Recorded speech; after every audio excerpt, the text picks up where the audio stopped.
We are back. Today we're playing some more Death and Taxes.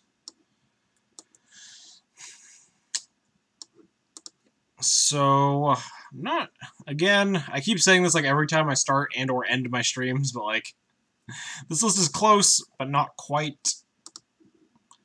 Seal of Cleansing is medium, Path is medium, and the Ballista is medium. I think Path is the closest to cut.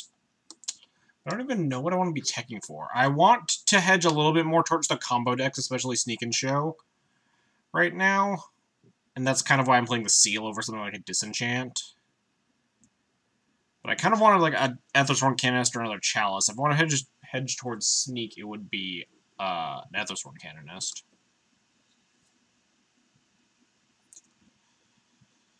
There's also the problem of, like, cutting the path means I'm starting to slim down on all the cards I boarded against the Delver strategies, and maybe I should be, like, respecting those decks a little bit more. It's a vicious cycle.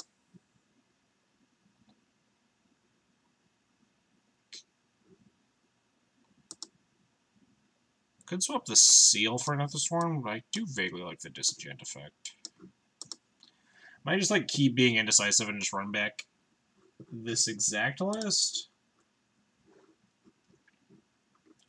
What did we lose to yesterday? Grixis, Ninja Pile, and Red Prison in that very unfortunate Game 3.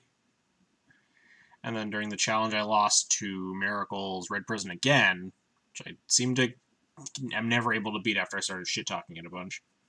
And lands?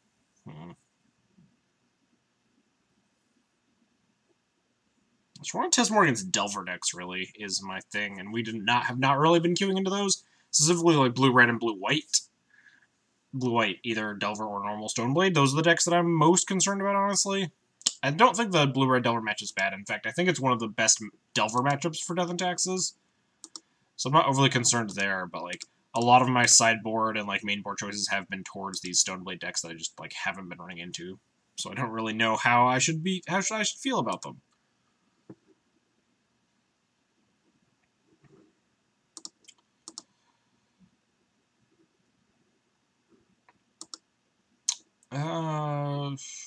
Like, Path could be Blessed Alliance, hedge a little bit more towards, like, the True Name Nemesis side of things, but that's about all I'm happy with.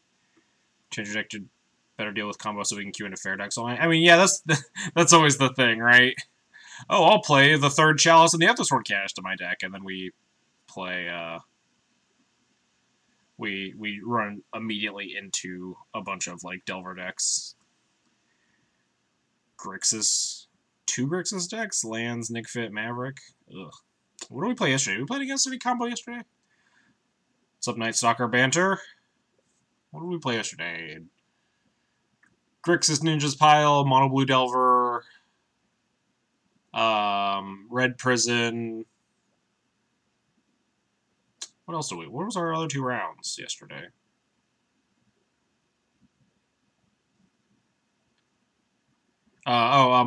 Death Shadow Delver and something else that I don't remember.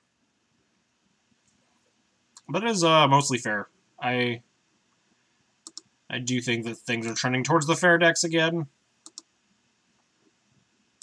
So maybe I should just keep hedging towards that, but like Blessed Alliance might be like more important than Path decks, so let's just fucking run this back. I'm spending too much time deliberating over like decisions that I'm not happy with, like any change that I make, really.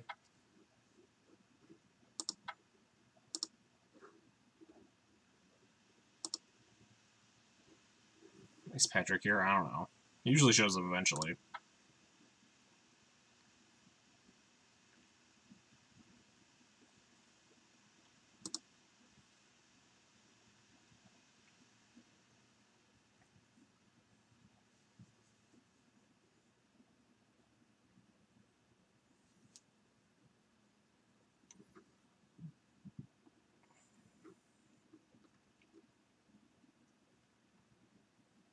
I want to ask him if Is it Paragon is stuck in Miracles.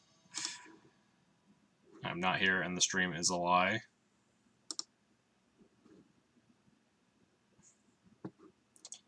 opponent is Twinless Twin. This hand is very unkeepable. This hand is pretty bad, but it's also a 6, so we're going to hope they're a deck that Plow's good against, and I kind of want a second basic land, but I kind of also want, like, any 1 or 2 drop in my deck more than I want to hit another white source. Alright. Miracles, Sneak. Just watched a Manguchi video where he lost a twin at 3-0. Did not shuffle on the Ponder. I don't like Basic Island Ponder when I keep my double Source of Plowshare 6. Not very excited to see this. Oh, alright. Sneak and Show. So we're just getting Show and Telled. So we're just dead. If they have a fatty... If this is like Omniscience, we're just super dead. Flicker's can buy us a turn, but like we're not putting them down from 20 anytime soon. This is Grizzlebrand. What do we want? Grizzlebrand we can plow, but they get to draw 14 cards, then we're probably dead anyway. What is this, Hondo?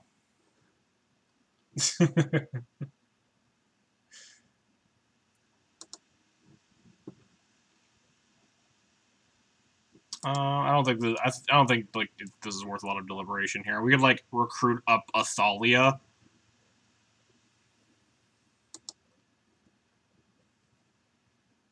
It's probably like just the best bet. Hopefully we can like plow a Grizzlebrand or something. What's up, Goblin Lackey?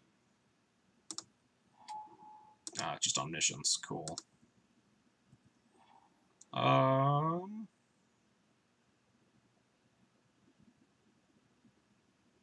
I see I came in a great spot. Yep, getting turn 2 Omniscienced. So I guess the pick is just Thalia and then die.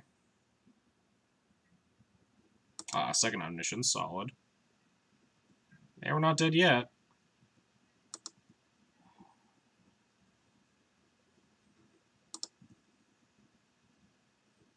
They gotta find a thing first. I almost picked just Sanctum Prelate there. I guess Sanctum Prelate doesn't do anything when Omni's in play already, but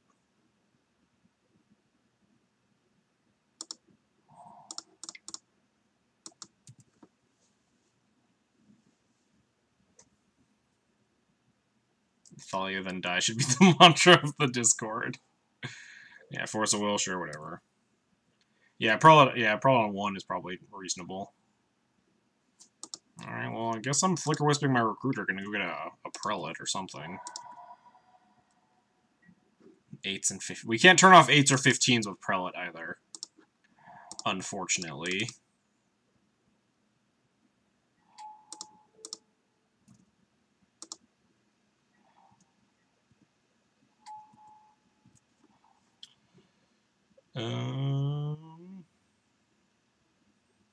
Sanctum, nope. Come on, Moto. Sanctum Prelate. Please no kill. Cool, we're not dead yet. Get you.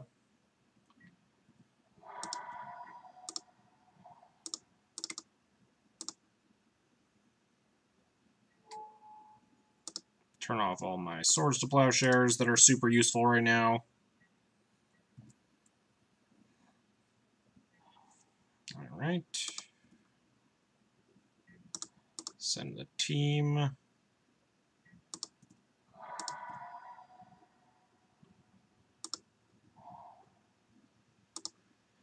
So they're 8, 1, 4, 5, 6. Alright, yep.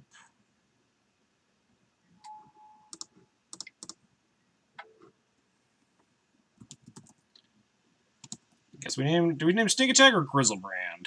I guess Grizzlebrand, right? Grizzlebrand, if they draw it, they could draw 7 to try to kill me. And they can't actually sneak it in right now, so just, like, be in the way. Yeah. I was thinking, like, the haste might matter, but... port this, you never know.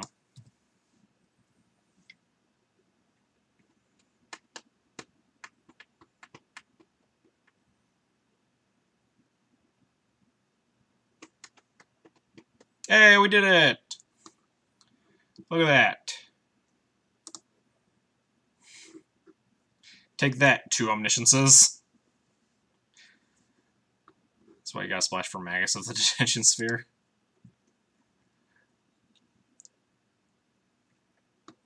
Gotta exile both the omnisciences. Opponent's gonna have blue balls under wasting that nut hand. Alright, well.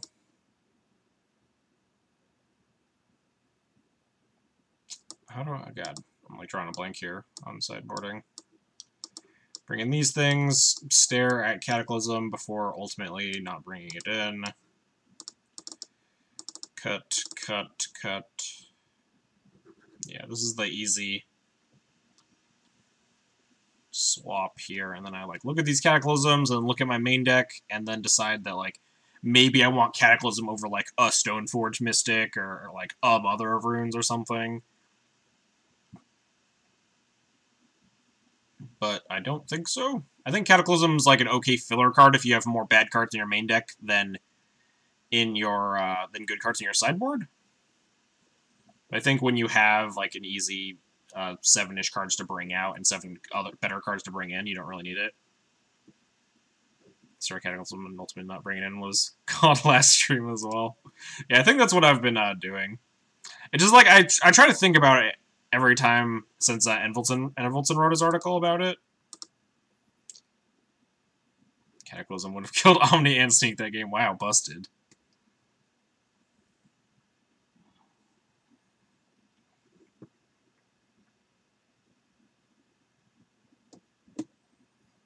But yeah, I think Cataclysm's like a fine board in if you don't have enough cards for this matchup and you have like, oh, I have to cut my Murin Crusaders and my Sarah Avengers and my Swords of Plowshares and my main deck Rough Ochre and my GT, and I don't have like 7 good cards for the matchup.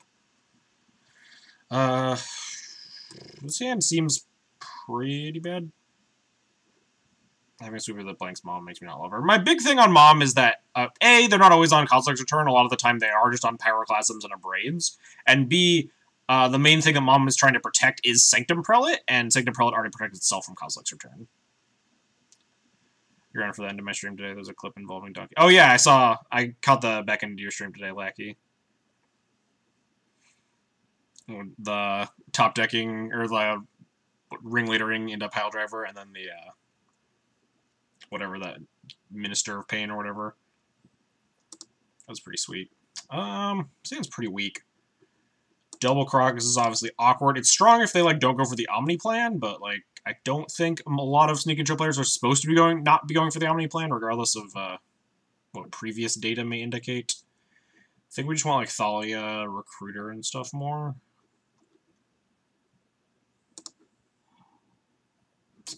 This hand is a fair amount weaker.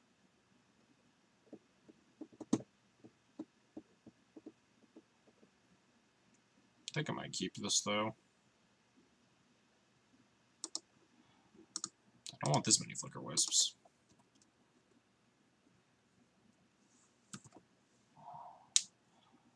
Hey, Recruiter. That makes this better. 1 land Vial and Containment Priest is not exactly a combo, but one of my more decent cards. Yeah, we just started Captain Asia. Soul Land, kill me. I always just expect my opponents are just going to turn 2 me, especially when they don't cantrip on turn 1. Full Rise Stronghold with Ringleader is basically low for creatures. That's pretty gas. Weaponized Wisp can be nice.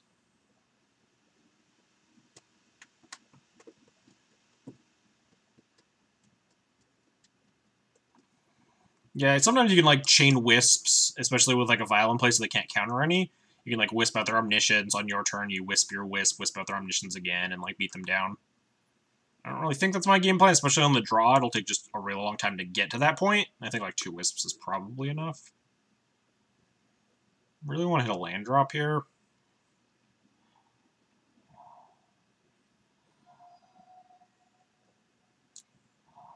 There's at least 7 of us. Alright. Brainstorm, shuffle, ponder, shuffle. Ooh, Crocus is nice.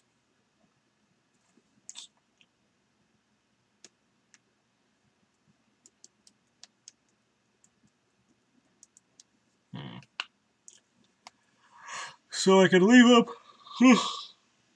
I could leave up Containment Priest if I want. Or I could, like, just cast Revoker, revoke, like, Grizzlebrand. Since Containment Priest beats up Sneak Attack pretty well. I guess Caracas already means that they can't put in Emrakul, so casting Revoker naming Grizzlebrand is already probably fine.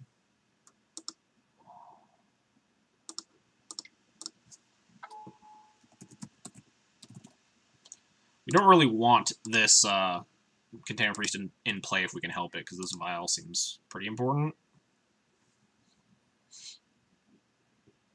Like, if we don't draw a land, we'll leave up Containment Priest next turn, just so he can, like, hopefully stymie Sneak Attack if necessary. I guess we just leave up his Aether Vial. We don't need to leave up 2 mana.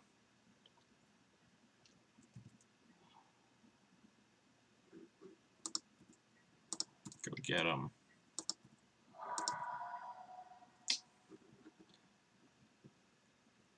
So I literally can't cast anything in my hand right now except this Priest, so might as well pass the turn.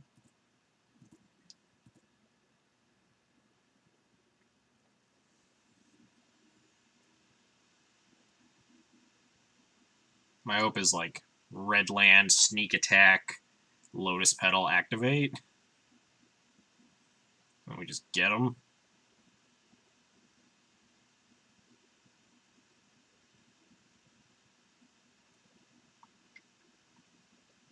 Impulse. Sure.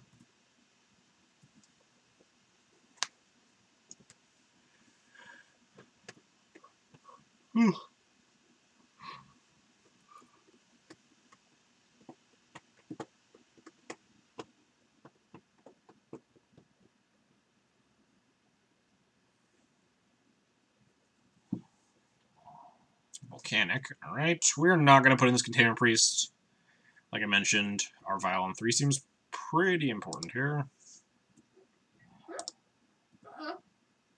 Who's this? Darwin? Who's this? What? Interesting. Thalia. We probably cast a Thalia here. We can't recruit and, like, get our Sanctum Prelate in the same turn here. So we'll leave up the ability to, like, Flicker Wisp and stuff.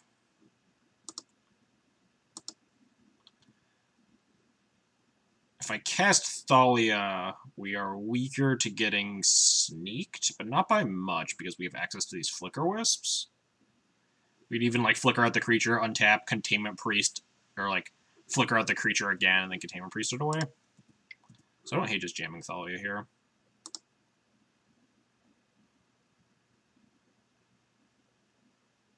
Unless they kill my Revoker. Then I'd be a little concerned that they're planning on Grizzlebranding me. Go, Thalia.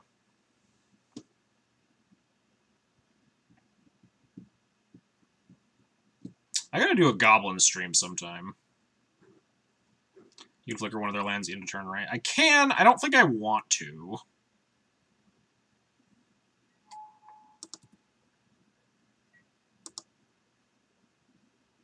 Like, there's a lot more upside in, like, leaving myself access to these Flicker Wisps than, like, just killing a land for a turn, since we're not very close to lethaling them.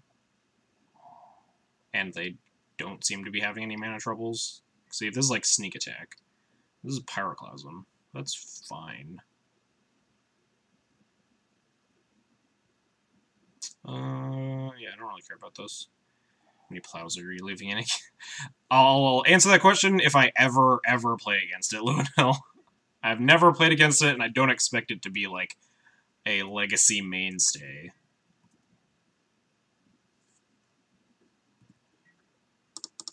Let's go get Sanctum Prelate.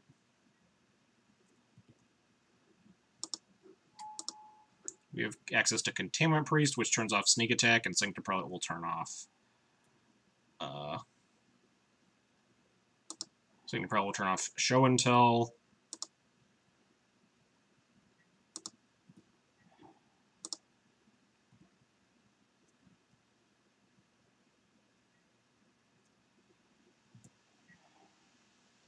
Another Thalia.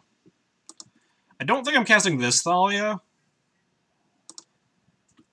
Like I said, our shields are going to be pretty down if they have Sneak Attack, so we want access to this Containment Priest. I don't want to Violet in here, I think. I want to Violet in on their upkeep. Make them use mana if they want to, like, abrade it or something. Does open them up to, like, Wishing if they want, but...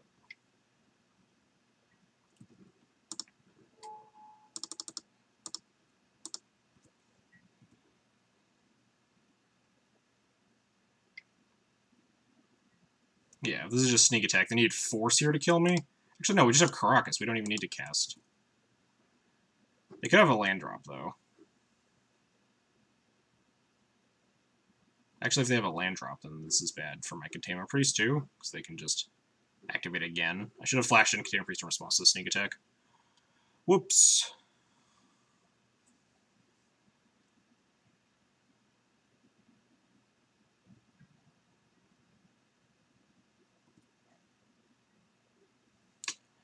Alright, we're going to flash a Containment Priest here in their second main. So they can't just, like, make a blocker if they want, like, put in a Grizzlebrand. I guess we could bounce it, but it's, like, just mana inefficient.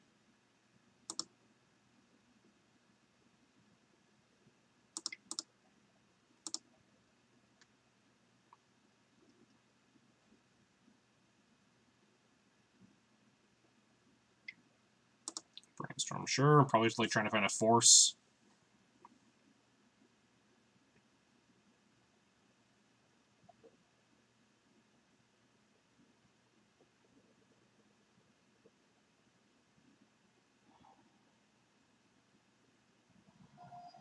Force is fine. We have 2 Flicker Wisps to also stall this Sneak Attack.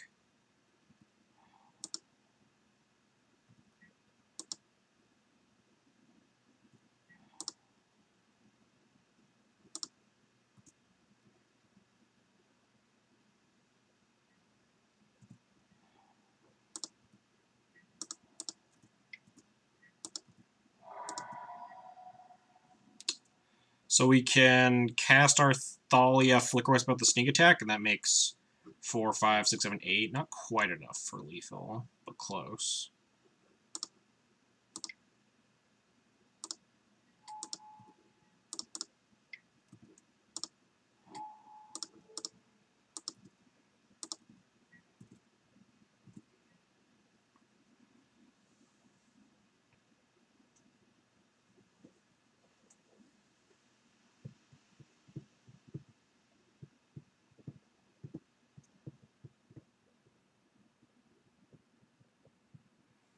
Yeah, the Thief deck really falls in the category of, like, it's playing enough Legacy staples that you can basically just add, like, a ham sandwich in at the last, like, 4 to 8 cards, and you'll do okay.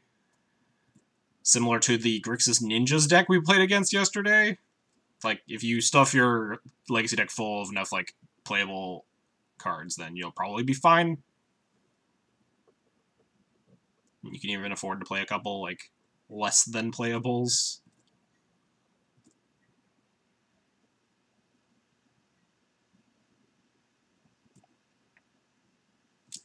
Alright, how do we not die here?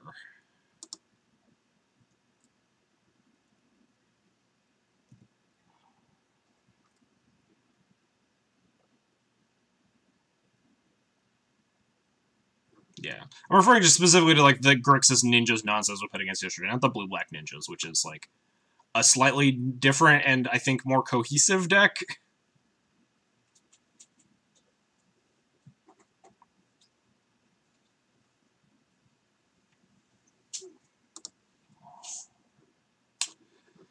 So attacking into the Sneak Attack's not great because they have 2 mana. I guess we could just bounce whatever they block, right? If they put in Grizzlebrand, they still take 5. We bounce whatever they put in. But the problem is, like, flickering it out after that? What is our plan?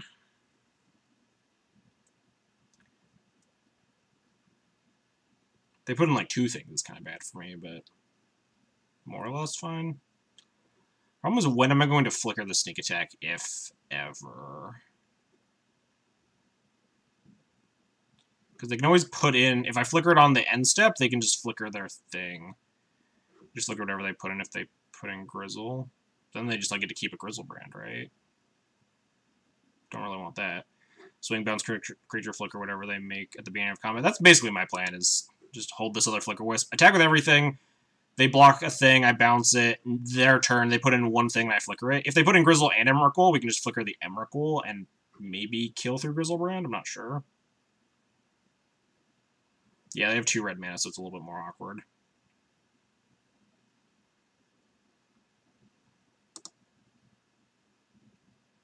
Yeah, I think I'm fine attacking with all.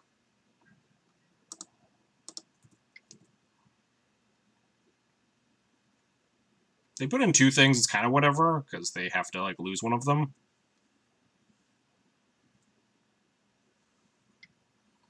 Activate sneak attack, sure. It's just Emrakul? Wow, alright. That's not scary at all.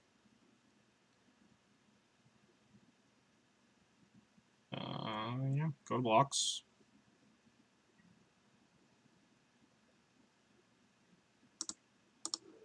You can have that back.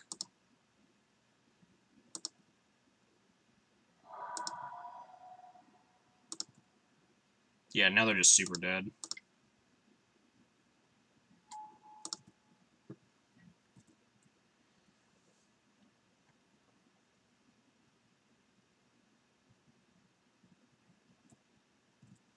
We still have this Wisp, so they're sneaking in now, huh? I'm just gonna put in the Emrakul again. How much do I care about this? I could flicker out the sneak attack and just, like, sack 6 permanents if I wanted, but I think I'm also fine. Just Emrakul. Wow, that's not scary at all. It's way up there on big list of things only a D&T player would say. Yeah, so if they put in Grizzlebrand... My opponent says, Jesus, another Wisp. That's disgusting. Accurate. But, like, we don't really need to Wisp right now, so...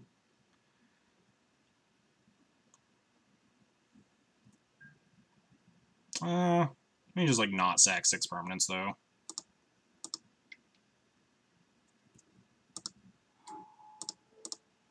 You know, like, keep this, whatever. You're just super dead. You could have, like, Pyroclasm, that'd be horrendous for me, but...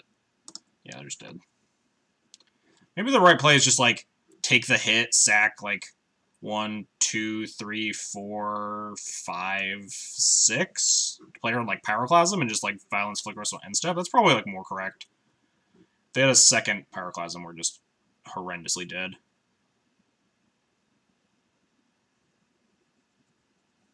Always trying to find ways to take an Emrakul attack to build the legend.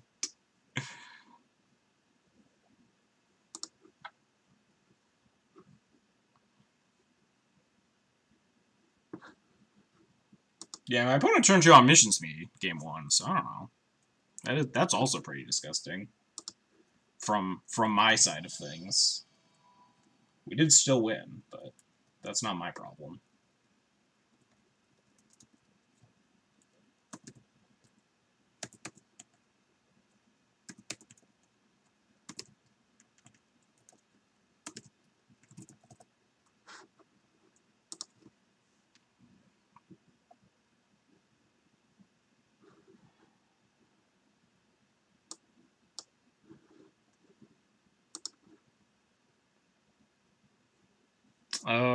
This hand is medium minus. We're on the draw. I think I'm okay with this hand. Talk about lodging for GP Niagara Falls. I'm actually rooming with a friend, Kuroko. Probably want to talk to Stag about that, though. But I have a friend who lives in Buffalo. I'm going to be staying with him during the GP. This hand is a hand.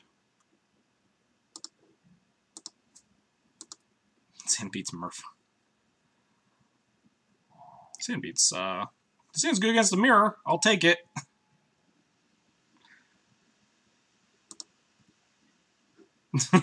Shiloh and Lackey on the same wavelength there.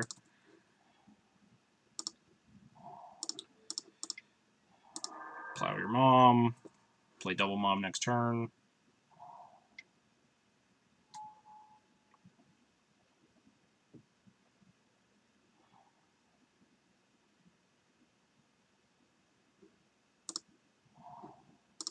Yeah, they got the GTA. Surprise, surprise. And before we're gonna get Ancient Doomed, just get absolutely ranched for not revoking. There's no way I play Revoker there, though. Alright, dope.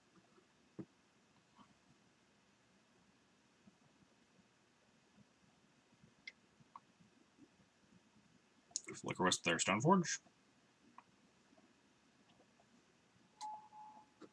Crusader, sure. So we have double mom to fend off a GTA trigger. I want to get this Vial online, but I am concerned about Phyrexian Revoker. I guess they can't Phyrexian Revoker and play equip GTA. So there's like no way they can show off my Mother of Runes and start like beating me to death with an equipment here. So we could probably develop Aether Vial, considering we're sitting here on a 2-lander with a non-basic against the like 4 Wasteland 4 Schadenport deck. Yeah, I agree.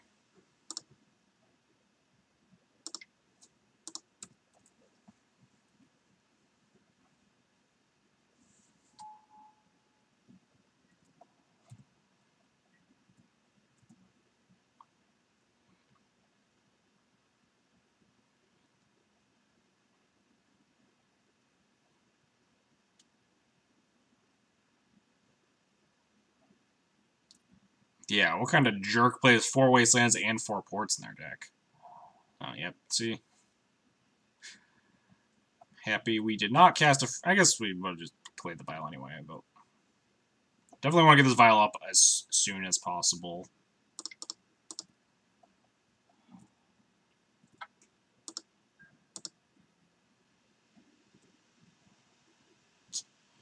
Probably block. We have 2 moms. Yeah.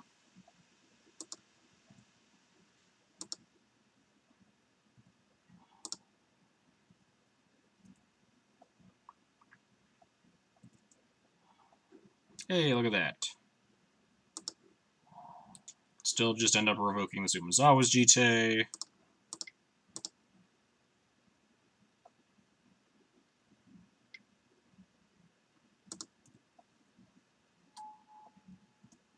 I will, in fact, name that thing right there.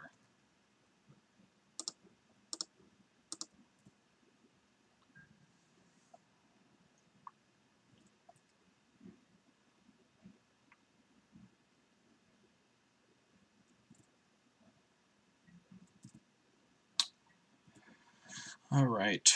What are we concerned about? Flicker Wisp on, like, my Vial would be annoying, although I wouldn't be surprised if my opponent's more inclined to Flicker Wisp their own Stoneforge. Thalia just doesn't do anything, so that's fine. Every Thalia you draw on the mirror is just actively a non-card.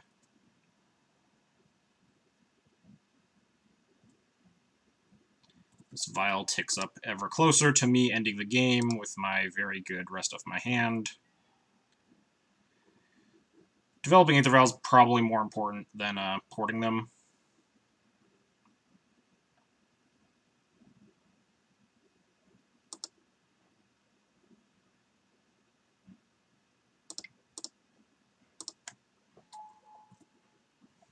We will continue to sit and wait, and hope to God my opponent does not find... I guess even if they find a Revoker for my moms, they still can't connect with Chite. They need, like, Revoker for moms plus Plow Revoker and then get me.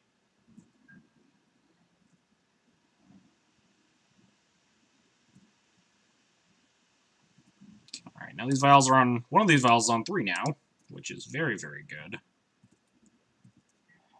And we hit a 3rd land, which is also good. We can just, like, annihilate my opponent here. Just, like, Recruiter, Wisp it. Just put them in the ground.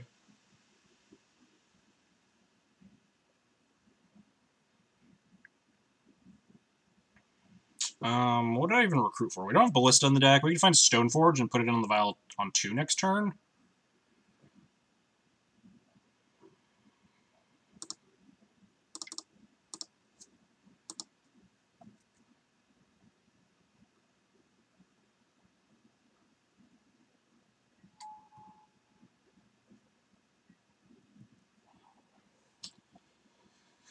All these cards kind of suck. Let's grab a Stoneforge. We can go get, like, sort of Fire and Ice, which is not a GT, but it's pretty decent, especially with Mother of Runes online. I don't really think I need to Flicker yet. Not really playing around anything. They could draw a removal spell, and, like, use it to make me use a Mom, so I can't Flicker the Recruiter. Then if they're doing that, like, I don't know. This game's like pretty far. This game's pretty far gone for them, to be perfectly honest. We're gonna take these Vials up to like 4 and 2 and just demolish them with Jailer and Stoneforge for Sword.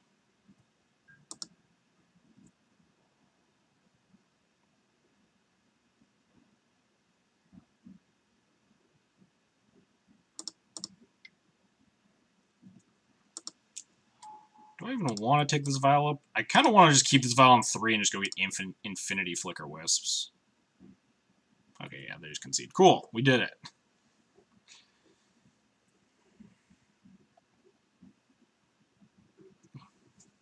Would we play Dryad Meadow? Probably not. But it'd be really dope. You could Vial in your Dryad Arbor.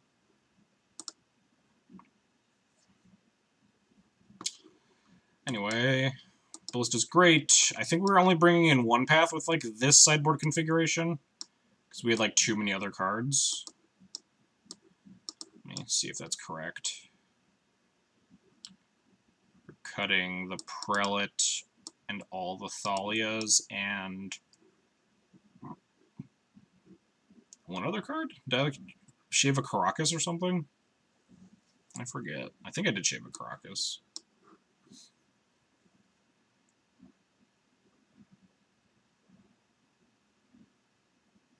Herborg for Mountains. Nobody wants Herborg for Mountains. It just, like, makes Scapeshift really messed up, right? Herborg for Mountains and Herborg for Islands would probably be, like, really fucked.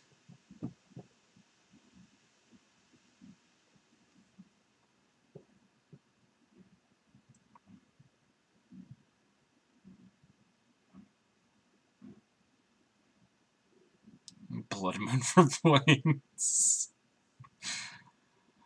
Please.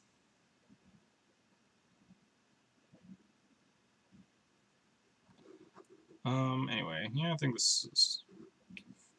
Yeah, I guess if we're discussing things on my Death and Taxes Christmas list, it's definitely a better combo Hate Bear, White Reclamation Sage, and that's most of the thing. And Rip Bear. Rest in peace, Bear. I think it's pretty gas. Removal spell, Jite answer, Jite. And a Vial.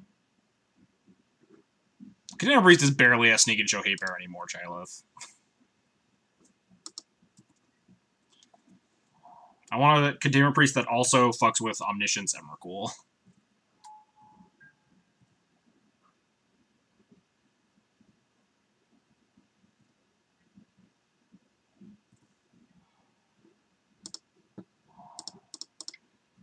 Who would your Flicker Wisp to? Gas.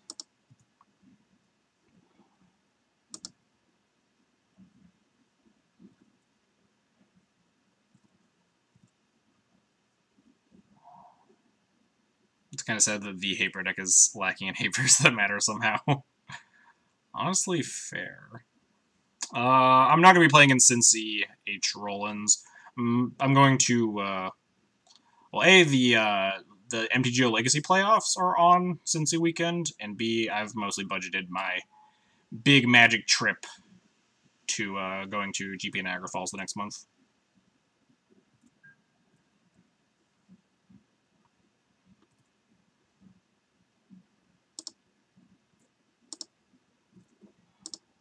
I wonder if I just, like, Revoker their Aether Vial. They're hitting land drops, so probably not, but... Ooh, Real Quarter. Neat. Mono White Orzhov Dev. Yeah, but let's be, like, realistically, they would never print that, right? It's just, like, so far out of the color pie. Like, Rest in Peace Bear, White Rex Sage, and whatever the third thing I said was, like, way more realistic.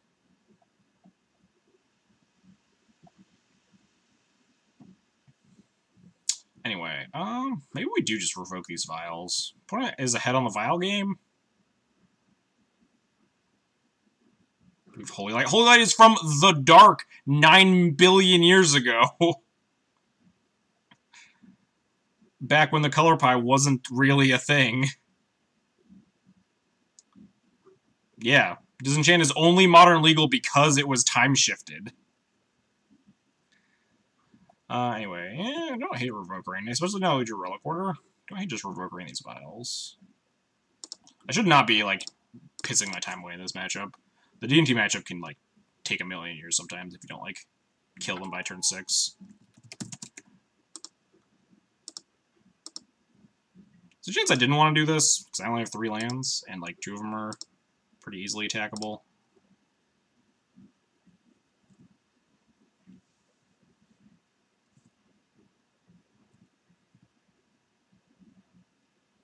I'm saying there's precedence that they can do it.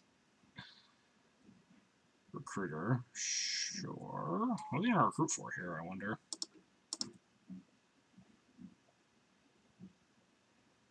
Why isn't this Magus the Pith Needle? Because it's not Pith Needle. You can't name lands. And you can name mana abilities.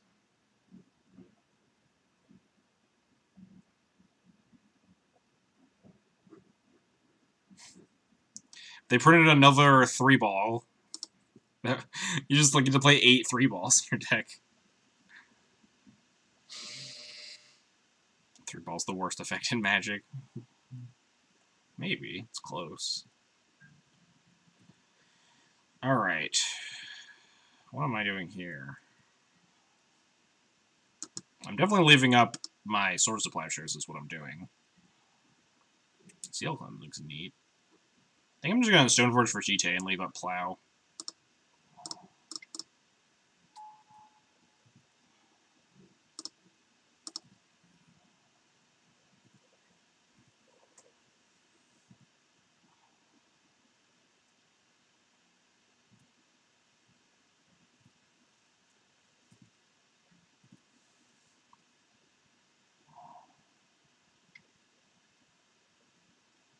Yeah, plow my Revoker.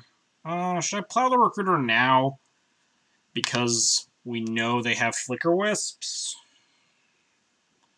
We get Relic Order up. We could, like, force the issue, hit a Vial here. I think I like killing this Recruiter, though. Where's that GT art from? It's the GP promo GT.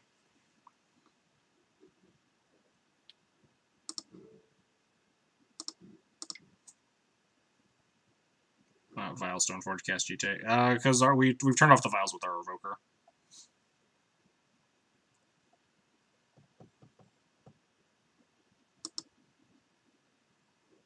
Don't want my opponent trying to, like, play circles around me with their ability to, like, Vial and Flicker Wisp or something, so I want to cut off their card advantage engine at the pass here. How's the Seal of Cleansing working out? It's, I don't think I've ever put it onto the battlefield yet, so... Questionably, I guess, is the answer.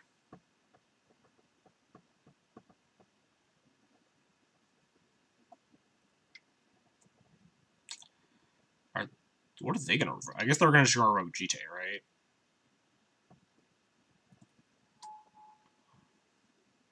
Then we can try to Relic Ward it, and then they'll Flicker Wisp it. And then we can, like, Flicker Wisp our Relic Warder, and then Relic Ward it again.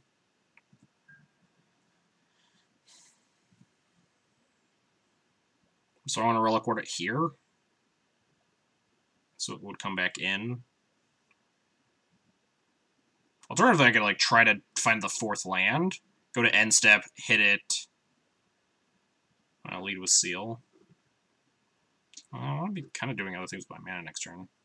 Yeah, we can't Vial in the Seal right now. So if we Relic Ward it here and then they Vial and Wisp, just prevent it, we can draw a land and just, like, slam them with GT. I kind of like that. How does triggers work? It's active player, non-active player, right? So on my turn, if I Flicker Wisp my Relic Order, active player, my Wisp trigger goes on the stack, then non-active player, their Wisp trigger goes on the stack, so their Revoker comes in before my Relic Order does, I'm pretty sure. So I think I'm fine with this.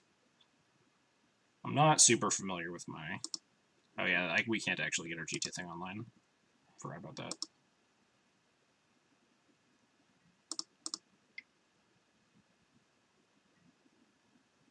Get real deep in the rules there. Yeah, app nap is kind of confusing sometimes.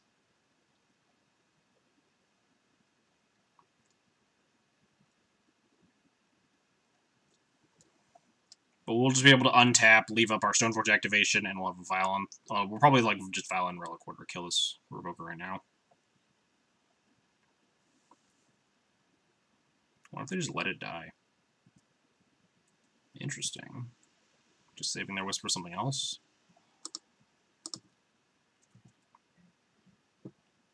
Alright. Guess we just pass. Not really. They have a Wisp and an Unknown in hand. Just down for putting in this GTA, and then I can like force the issue with their Vial first, like if their plan is to use their Flicker Wisp to try to prevent my GTA or something. So we can just pass. We also have this Plow up.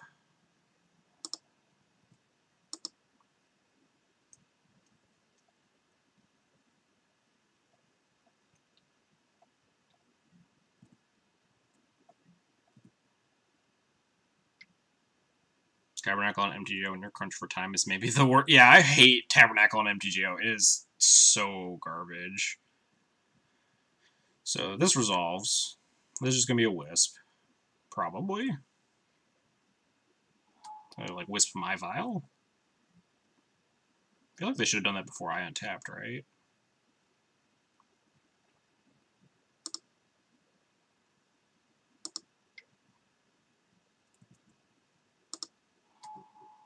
Guess I'll Wisp out their Vial. They'll have another Vial on 3, but like, there are no other good Wisp. I can Wisp my own Stoneforge here. And then just like put in this GTA right now. And just like go get my sort of Fire and Ice, I guess. That might be better. I like shutting down one of these Vials, though. Vials are like kind of annoying to continually play around. Only has one card in hand, though.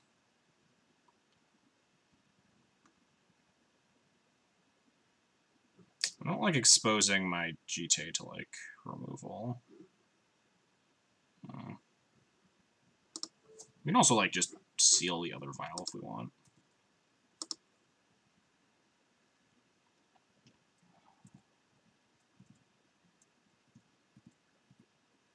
Get as much card. Yeah, it's possible that I just, like, want to get a bunch of card advantage and, like, flicker my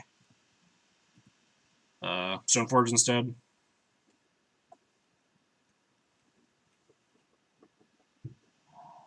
Ooh, that's rough.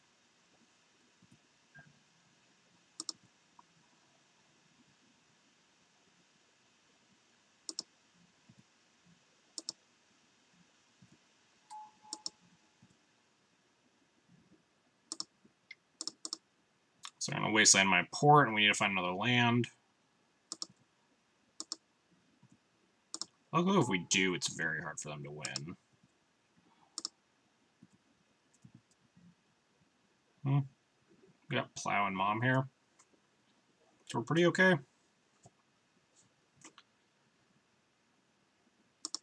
Do I tag with my Wisp here?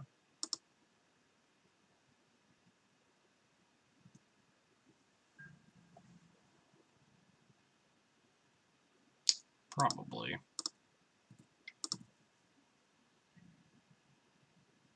Interesting. I think we're pretty favored. Opponent has one card in hand. If we hit, like, a land drop, we just completely ice them. This, like, Recruiter. Crusader. Alright, that does nothing. I don't even know if I'm going to plow that. I might just take the 4.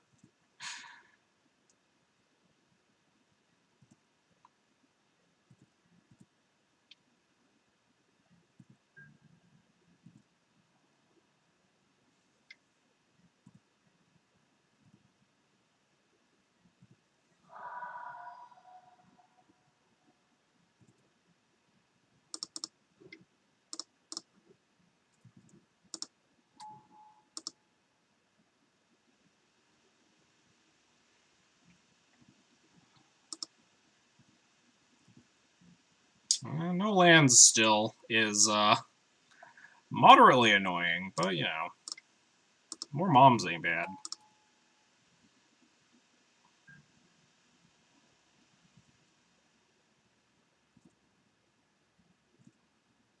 Yeah, there are always 5 cuts. Ooh, is it trying another 3? Another Crusader, alright. It's a lot of Crusaders, opponent. Not terribly scary. Especially now that we have Mom in play. I might just, like, block Crusader with Relic Widow and use the Mom if they attack with both. Like, gets got by, like, exactly a removal spell.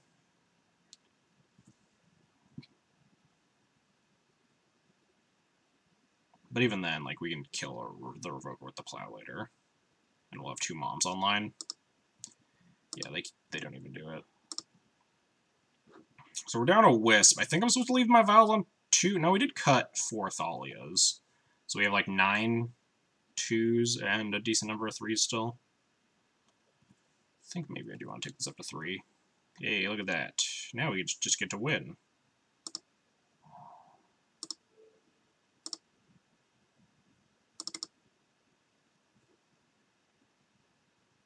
I guess I'm supposed to pro-white at first, but...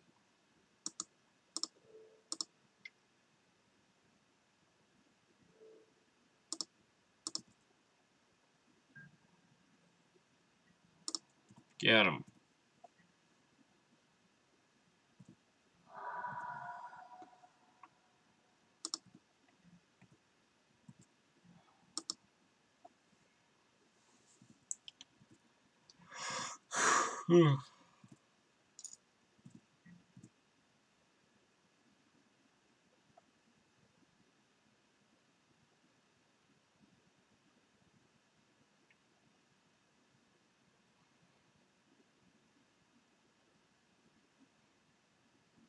Are you dead, opponent? Yeah, they're dead. Cool, we did it.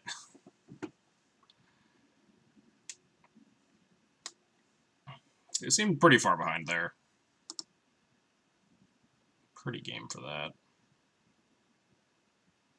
This game is really showing off how great Seal of Cleansing is. That happens every time I draw it. It's just like, I'm so far ahead this game, I don't need the Seal of Cleansing ever. Every time I fucking draw it, I just don't need it.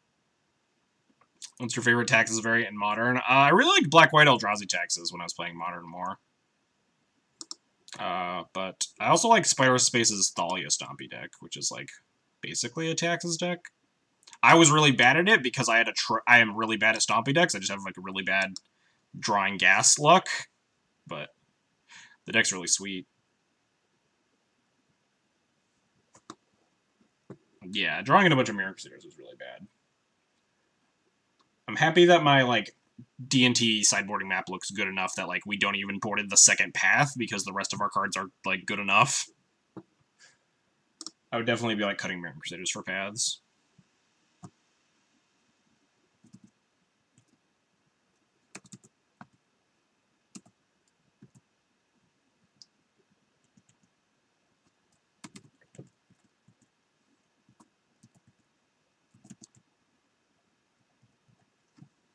Which Legacy Taxes card would you like to see printed into Modern? Well, yeah, within the realm of possibility. I'm vetoing like Wasteland and Rashadenborg because those cards are like absolutely silly to put into Modern. Containment Priest would be a really good one that I think a lot of people are hoping for, and I will be very shocked if it's not in the Modern Horizons. Recruiter of the Guard is another interesting one, but I don't think it's going to make the cut just because like Humans exists. Brightling or Hallowed Spirit Keeper I'd also be very interested in. And Mother of Rune's way too busted for Modern. In the same vein as in a stronger vein than Recruiter of the Guard, Mother of Runes is a much more significant upgrade for Humans than Recruiter is. So Mother of Runes is definitely off the block. Also, Stoneforge Mystic, I guess, technically fits on that list because I think Stoneforge fulfills the criteria of being reprintable in Modern Horizons because it's never been Modern legal. God, this hand sucks butts. What's happening? Arkin hosting with 65 viewers. Jeez. Thanks for the host there, Arkin. Hope your stream went well. I saw your like super hype match against Phil on your guys' streams earlier. Anyway, thanks for the host. Welcome all Arkin viewers. We're playing some Death and Taxes right now. Anyway, no, this hand sucks. I'm gonna mulligan this hand. This hand's bad. This hand's also bad. This ain't good enough. Maybe we're on the draw on a one-lander. We get a scry and then two hits at the land. 23 lands in our deck. And we have, like, actual decent curve-out cards. Probably need to keep this better than going to 5. Yeah.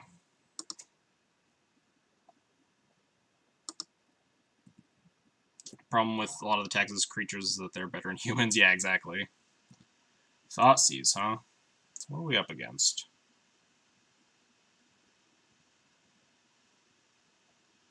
Yeah, I saw you guys had a real intense match there. Phil betraying the Ewoks with the power of Merit Lage. Interesting take. What does that mean? It means that they don't care about Stoneforge Mystic.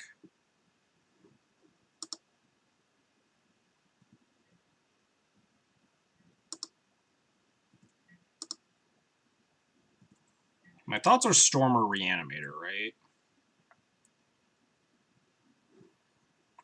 Yeah, I mean, humans would definitely still play Containment Priest. They would be very happy to, especially considering what the best decks in Modern are right now, but it definitely wouldn't be like a huge upgrade, because a lot of decks get it. I mean, I'm just gonna play Plains and say go. Like, I can't do anything, so... If my opponent wants to, like, make a Grizzlebrand or Tendrils me or whatever this turn, but... Sure thing.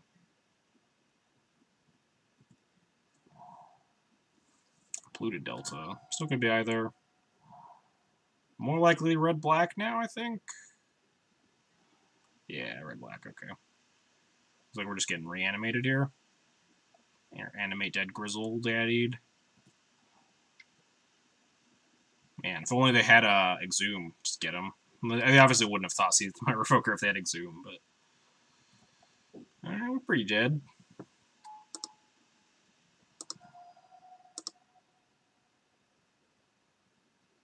Top deck this Caracas. One-time Marino.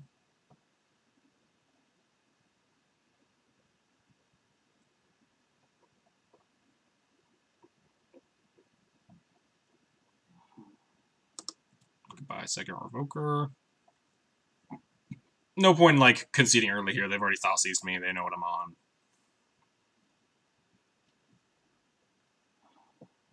Yeah, we're so far ahead in life. How do we lose from here? Just top deck our Lightning Bolt.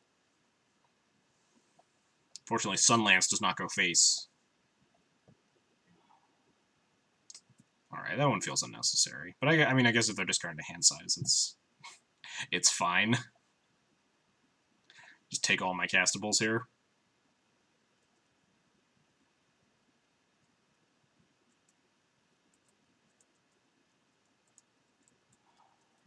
Oh, just takes the Recruiter, sure.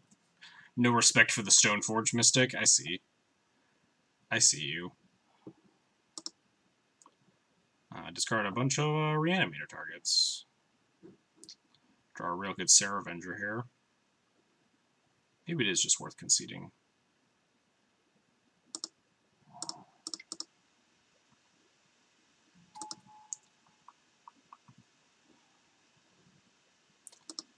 Grab the big skull.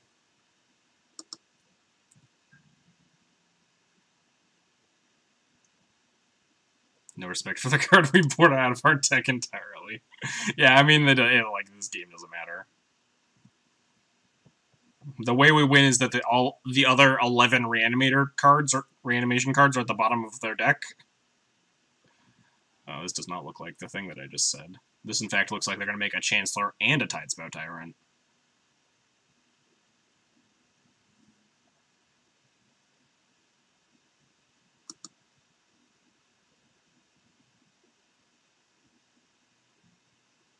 Oh man, we get a Recruiter or a Revoker? Wow, what a deal.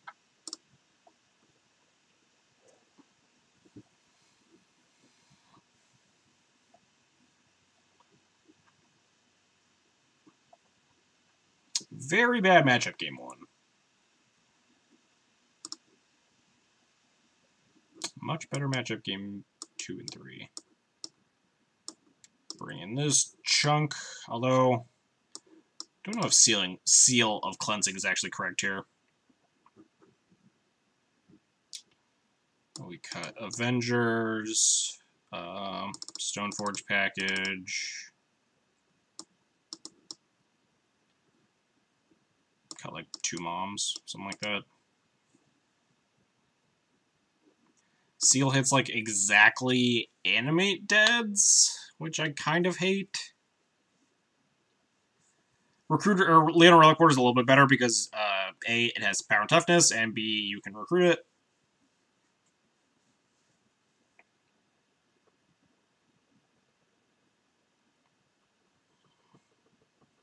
I think this is what I did last time I played against Red Black. Sometimes they have Neil for Caracas. Yeah, I don't think Seal's good enough here. I think Relic Wearer is fine. I think Seal's like definitely below the bar here, especially because we'd be cutting like a Mom for it or something, and Mom has niches in this matchup.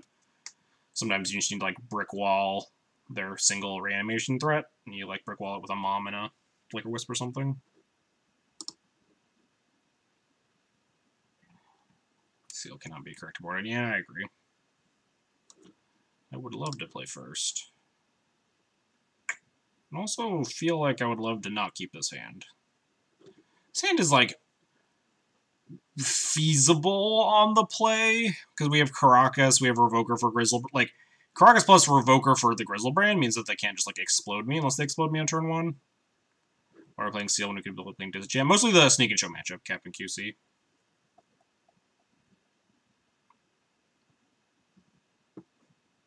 It's, like, almost always just Disenchant at its baseline. And the upside against Sneak and Show is notable. It's tempting. How many Reanimator cards do we have? 4? Priest, Rip, 2 Surgicals.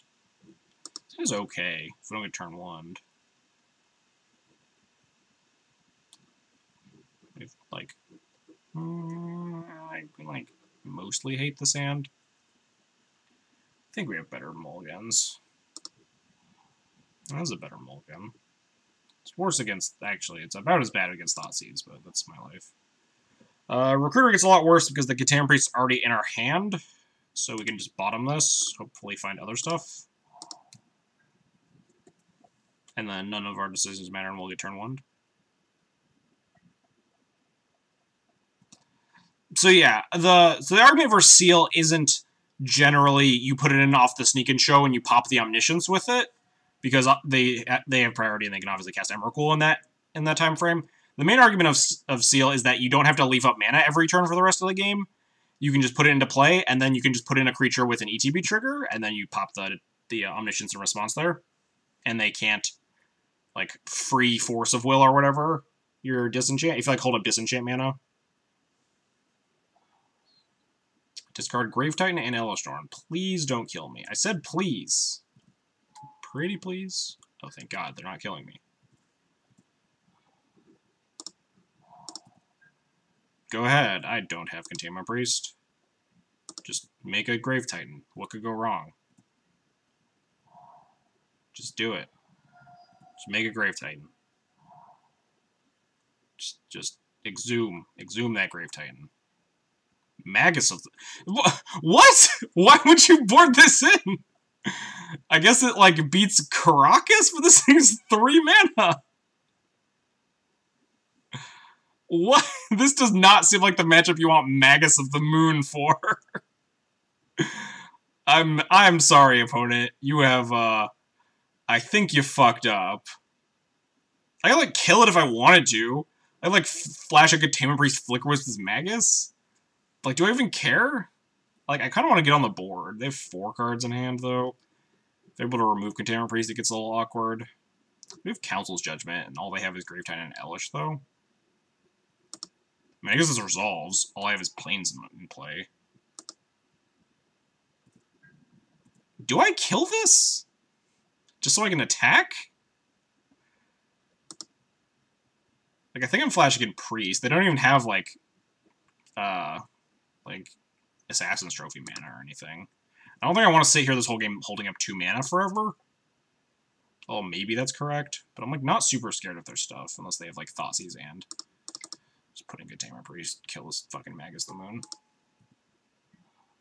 Ooh, Chalice. Chalice on 1, not great, because they already have fatties in the graveyard. I'm just gonna Wisp it. You know what? It's free. I might as well. I do want to attack them for 2.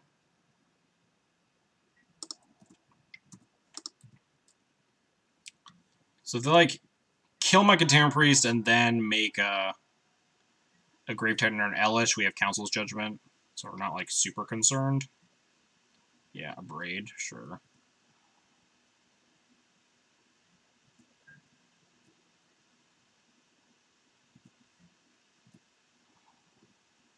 I get Chalice on 2. Turns off my Relic Order? Turns off a lot of their reanimation stuff, too. If they, like, spend a bunch of life reanimating a thing, then we can actually just clock them with this Wisp. I don't hate Chalice on 2 here. It does turn off my Relic Order for however that much is worth. And if we get Thoughtseize, we're just in, like, a pretty horrible spot. Like, Thoughtseize into reanimation spelled.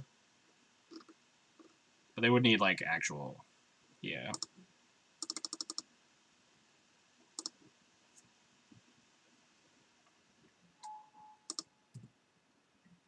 Yeah, they'll have 4 reanimation spells left, and they have a pretty low...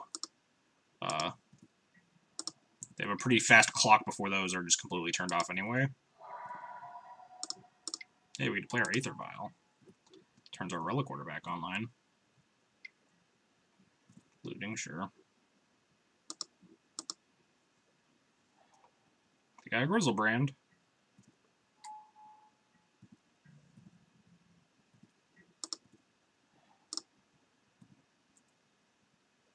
But now they should be pretty locked here, right? Now they're at 7. They can, like, reanimate a Grave Titan, but then they're just dead. Should have Wastelands, Badlands, too. Probably could have just, like, Judgmented this Petal. None of my decisions matter here. Reanimate your Grave Titan, do it. Reanimate the Elish Norn. Gotta kill this Wisp, right? Magus versus Death and Taxes. It's not something I've seen.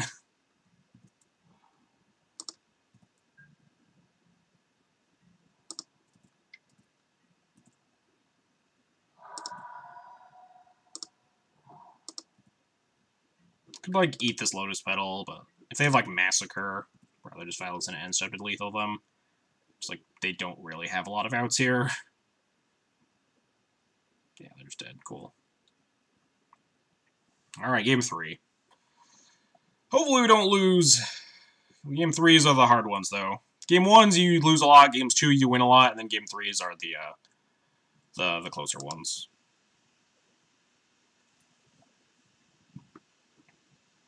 So a Braid is their, like... is their tech choice, I guess? A Braid and then Magus of the Moon? Are they even on a Splash? It feels like if they're just on Black-Red, they couldn't beat a Rest in Peace, though. They're probably on, like, something or other. Wear Tear or the probably better Splash of green. But if they're on the green Splash, I think you probably just don't want to be playing a Braid. I mean, none of this really matters. It's not going to, like, factor into my decision-making here. I'm just going to resubmit my 60.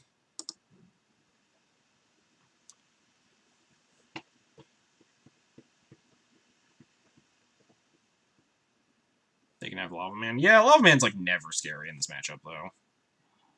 You have so many removal spells. Ah, fuck yeah. Let's go. I guess that maybe I should have, like, waited a little bit. If I just snap camp, that's, like, pretty suspicious. Well, hopefully they don't animate dead into, like, killing me here.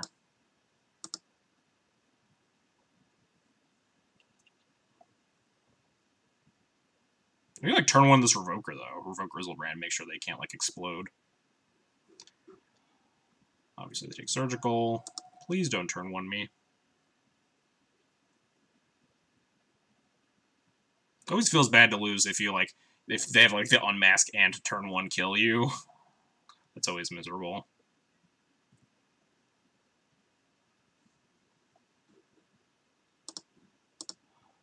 This card.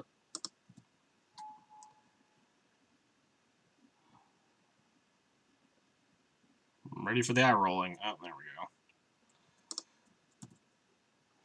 None of my decisions mattered.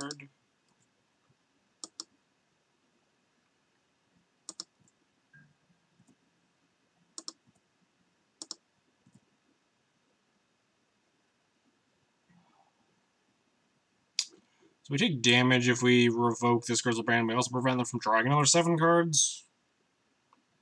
Our outs are like drawing Caracas and removal spells anyway. It does affect the clock. It doesn't affect the clock if we tap this tomb even like twice.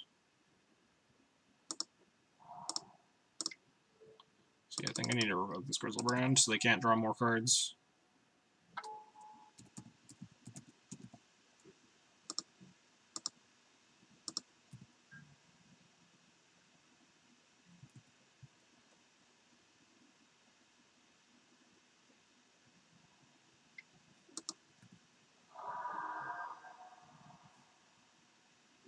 Shocked to come back and see the opponent didn't win the Magus the Moon game. Yeah, amazing, really.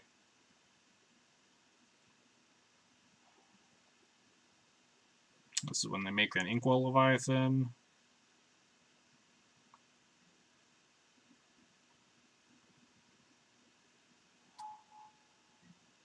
Wee. Fun.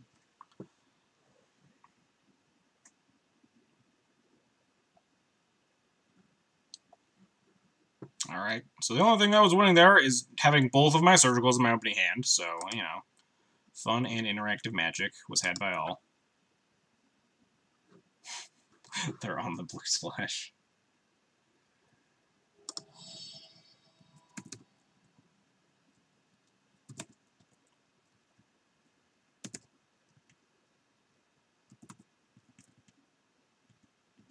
Why is my computer lagging so badly?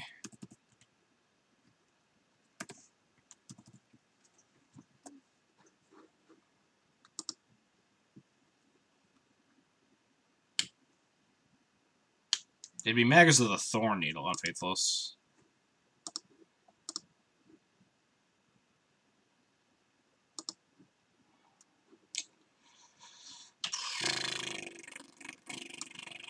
Never know what to make of these, like, mono 1-drop hand. This hand is, like, okay. Port's, like, a bad 2-drop. We can't cast Sanctum Prelate, notably, whereas Sanctum Prelate is, like, the main draw to actually, like, playing this hand.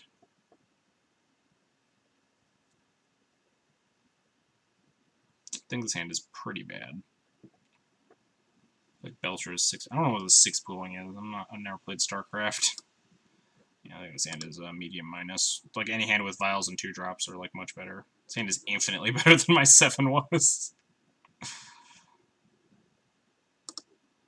Do I want just, like, a random 2? Revoker's good in, like, good to medium to good in, like, every matchup that isn't Delver, right?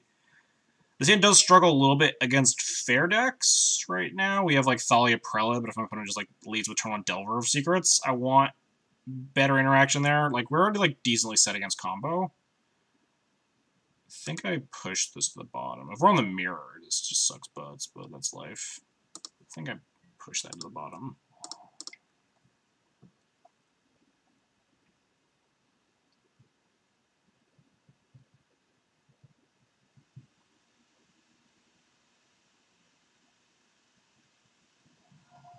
Nice. Force. Pitching Spell Snare. Perfect. Love that.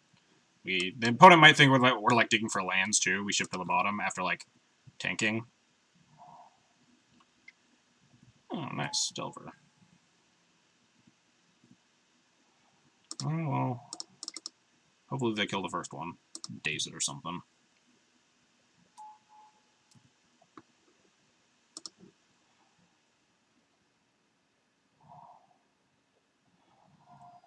Flips up another Force on. Are we just playing as Rug Delver? Wow. Flashbacks to 2013. Like I analyzed, this hand is very bad against Delver. I'm not excited to draw all these very bad against Delver cards. If I put the Sanctum Prelate on one, it turns off their whole deck, but we already can't beat a Tarmogoyf.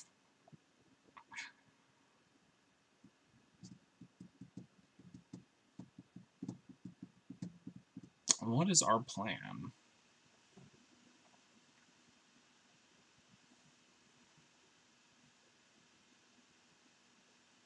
I really hate Wasteland Go.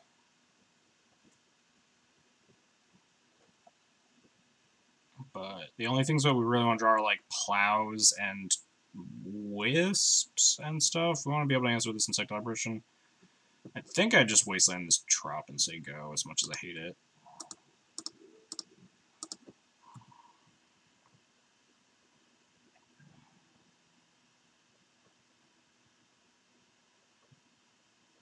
We don't want to slam this prelate on 1, and the only number we would put it on against Rugdelver is 1. It's up all the time.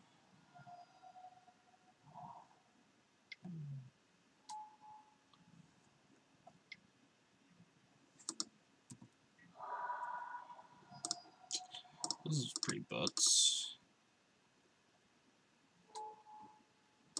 Also the possibility that I just wanted to, like, double block this Goyf last turn to slam the prelate.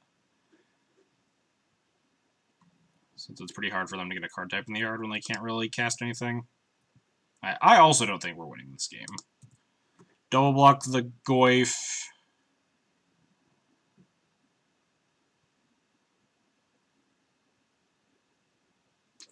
So what do they need in the yard? Sorcery or creature? And I don't think they could really do either, right?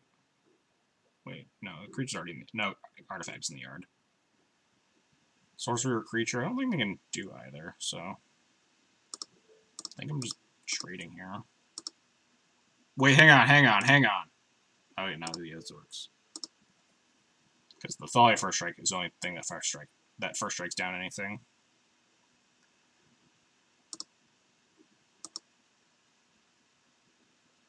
I mean, if they have, like, some sort of trick here, then we're just, like, super dead, so that's life.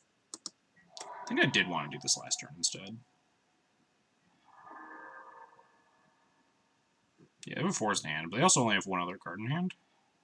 Ooh, that's a good start. Do I play the Thalia to try to, like, bait the force? Deathbring. Yeah, Rip is, like... This is one of the only matchups where, like, Rip is way better than all your other graveyard hate right now.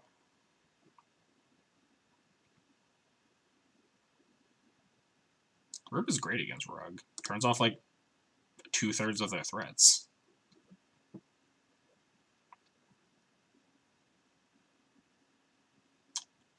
Do I want to try to play around this forest, bait it with the Thalia or something? Play into a Daze if I do that, but, like...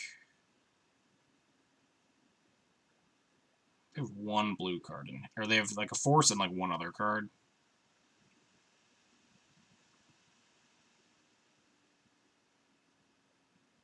Lowers the Cinder Visor deck. I mean, they were always playing like Destructive Armory or whatever. Sometimes they're just playing Ancient Grudges, but yeah, I think I agree. I think I'm gonna Thalia first. I think they would force this, considering I like have one card left in hand. Maybe I tanked too long.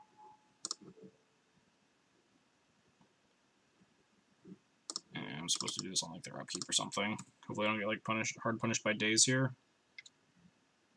Ooh, hard punished by Spell Pierce. They could have just like pitched Force to Spell Pierce. If I plow first, they're just like down that Force of Will.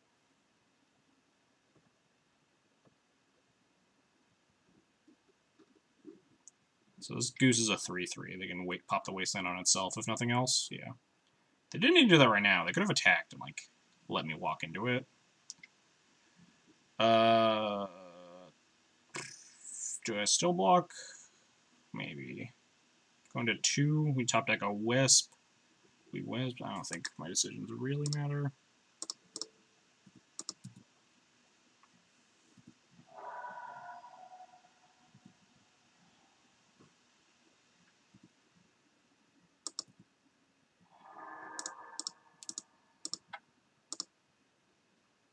I mean, I don't have to block. I mean, if we're dead a long time. If they have a bolt, they're just bolting my Thalia and like smashing my face in.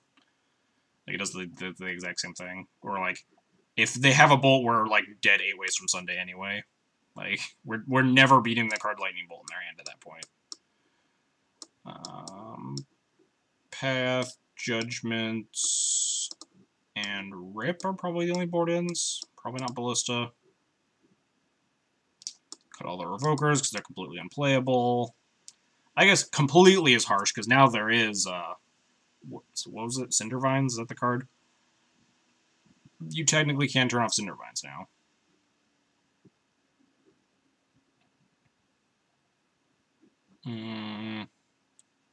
I like Palace Jailer a little bit less. They're probably on some number of true names. Like, Rogue Delver has to be playing true name, basically, nowadays. And they're just, like, they're one of the more aggressive Delver decks. Palace Jailer's okay against, like, Tarmogoyf, though. Bad against Goose. Medium against Delver.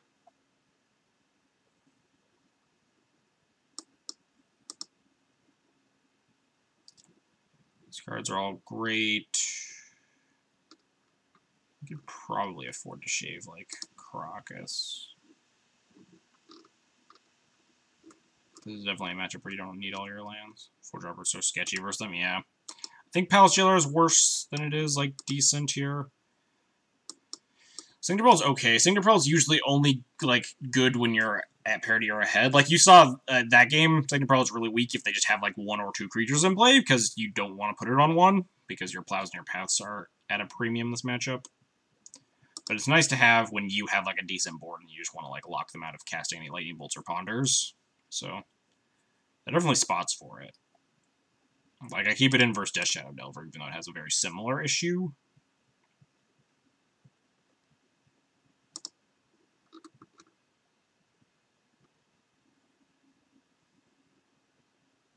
I'll just shave this Caracas. Call it a day.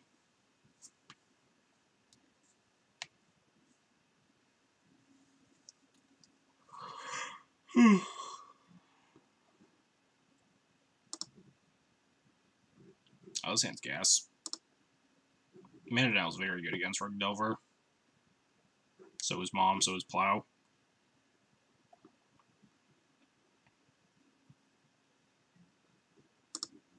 If they go like land Delver, we can wasteland it, Plow the Delver. If they go land Bolt, we can just port. Continue onward. Oh, nice.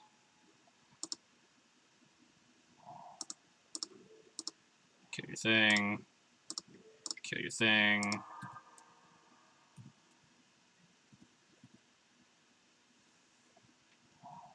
Nice. Man, Mana Down is so good against Delver.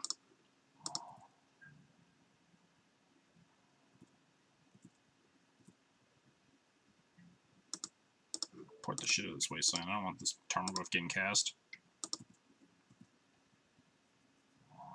Yeah. Figured they might actually have a color source, but they were protecting it from a second wasteland.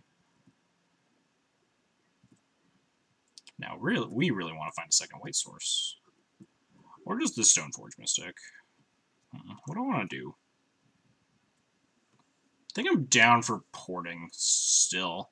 They obviously don't have a 1 to play. They might just be defending their colored sources, but I think I want to prevent them from getting to 3, and then if possible, also prevent them from getting to 2. I think I'm fine just passing. If we continue this trend, we can either double port or port plus Stoneforge next turn.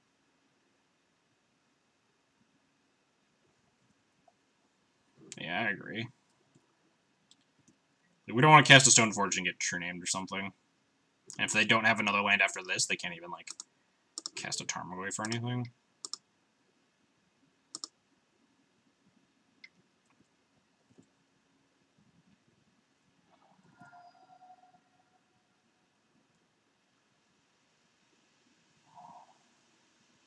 Here's the... Ooh. Man, miss. What's up, Ikoi Moi?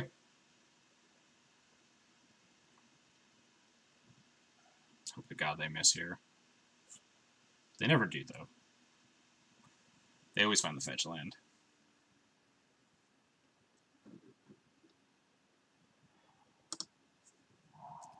Yup.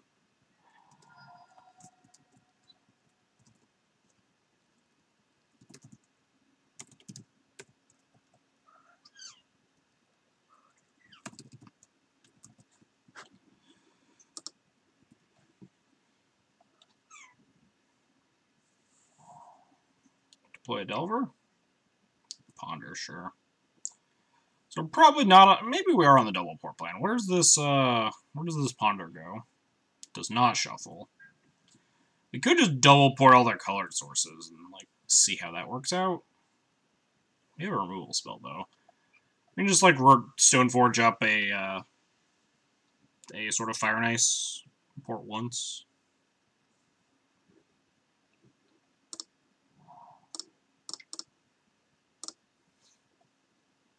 Batterskull's okay here, but like the card that's always at the back of my mind when playing against these matchups is just True Name. Especially because we have removal to like just like get through a Tarmogoyf with a sorted guy. How's Avenger been? Avenger's been pretty strong. Not very strong right here, but you know. We're still doing okay for ourselves.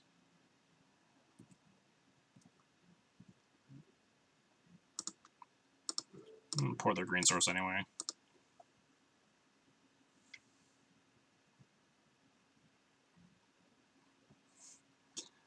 They got me. Goodbye, Sword of Fire and Ice, I guess. But that also just draws me towards the white sources, so that's decent. They could take the path if they wanted, but then they're just like so boned against this sword.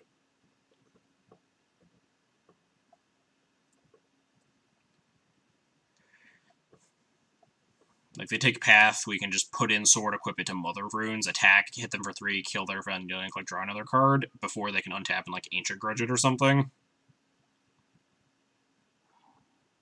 Wow, they did take the path. And drew us into the white source. Wow, that did not go very well for them.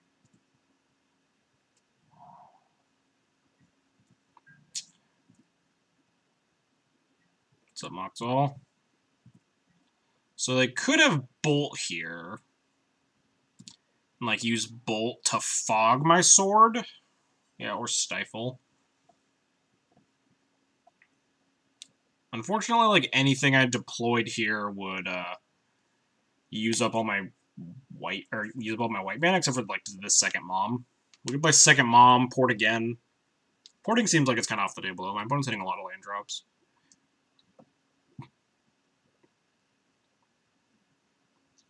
We could just play Mom, put in the sword, and then plan on next turn we'll have our white mana to cast Avenger or Wisp, and we can still, like, equip sword and stuff.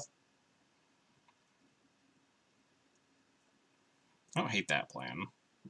Opponent's not doing anything super threatening. Having 2 Moms in play is big game if they don't have, like, Sulfur Elemental or something.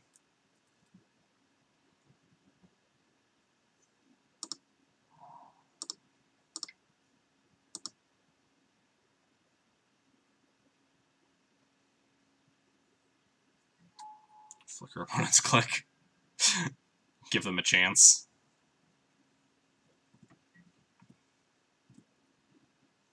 I'm gonna port this Trop, probably.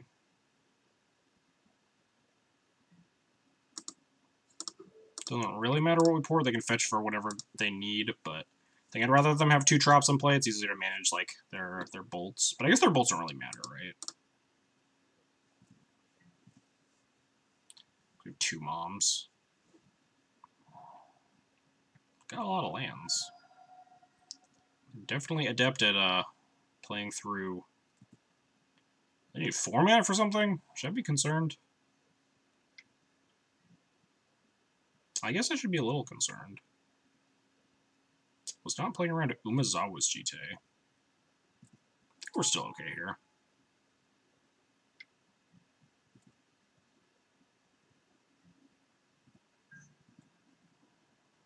We can still kill the click.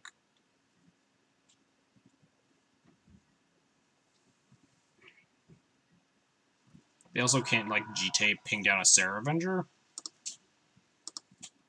Yeah, I guess that explains their plays a little bit more.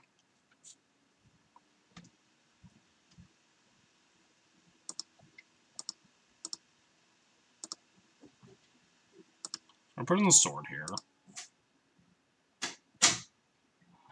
So, if we equip to Stoneforge, they have to ping the Stoneforge with both counters. If they do, we can equip to a Mom, attack, kill the Vendilion Click. We don't have to worry about the GT for a turn. If they don't ping the Stoneforge, we can attack, hit them for 3, ping the Wisp, make them use a counter to keep the Wisp alive, and then we can still cast Avenger, and they can't kill both moms here. They can only kill one mom, and then mom plus Avenger can break Wall of a Click. Seems like a pretty admirable plan.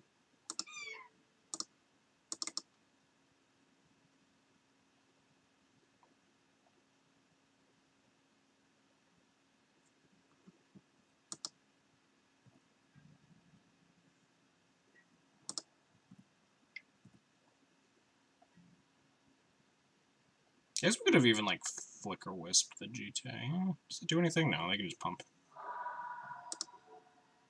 So we'll ping here, force them to use a counter.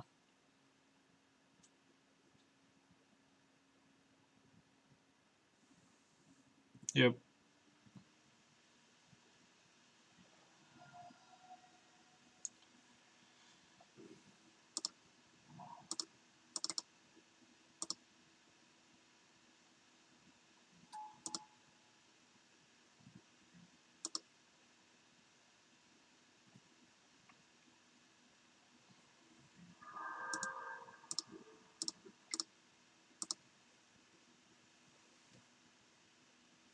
Man, I'm really hoping we don't get Sulfur Elemental. That would be bad.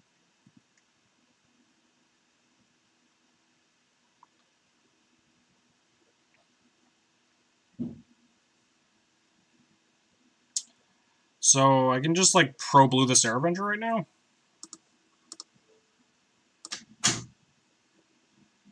We have the other mom up to, like, pro-red it if there's a bolt.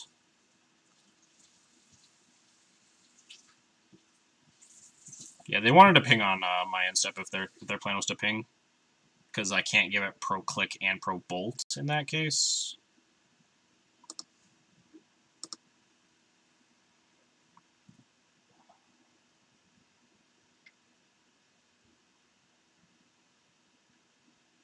Wave, sure. Pro-red it. Move the GTA over to the Goyf. Sure.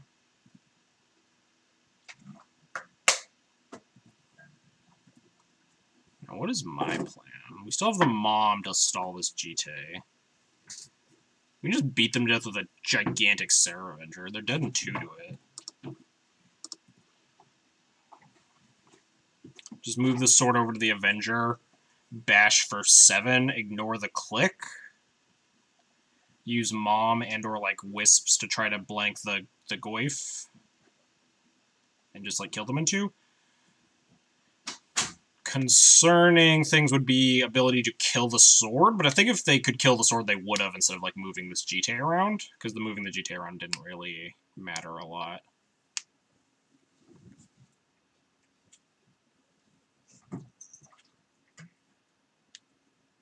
Your house appears to have a giant Pikachu in it. You should be concerned. Cough drop. Alright, we got plenty of time. So it's 6 mana, so we can equip, play a Flicker Wisp. We could also play, no, we can't quite play 2 Wisps. We don't have enough blue for that, or white for that. So let's,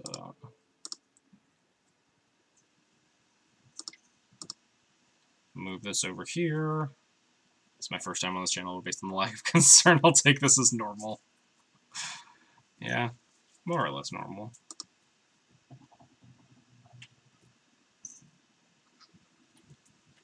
Alright, so let's bash their face in. I do think I just ignore this click so I can lethal them in 2.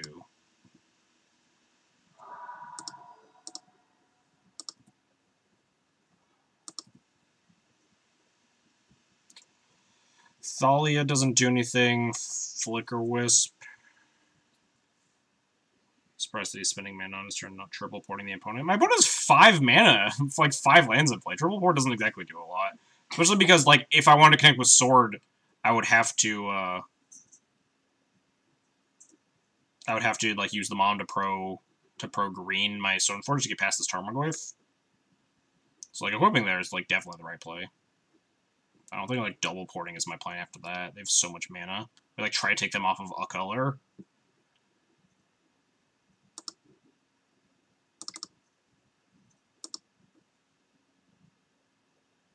Just flick goes to the Stoneforge, go get, like, GT. This is why we die to a Cinder. We're not dead to a Cindervines. The Cindervines makes our sword gone. We can get our own GT here. Because we're going to flick Whisper Stoneforge. Might as well play out the Aether Vial. Yeah. Well, do I get Batter Skull or do I get GT here? I guess probably GT. GT is one of the best things to try to fight a GT.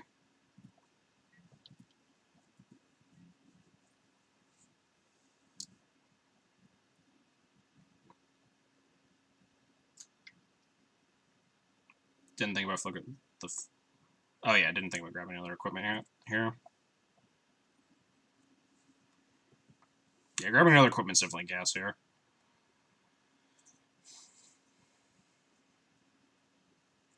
We just have lethal. They need to find a Cindervines to blow up our sword.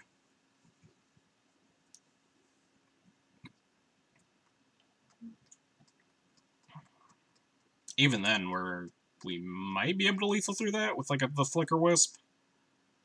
What is your opponent doing with Click, Goyf, and GT in the deck? Well, they're Rug Delver, so that explains the Goyf and kind of the Click. Sometimes Rug Delver plays Click in this, like, the sideboard.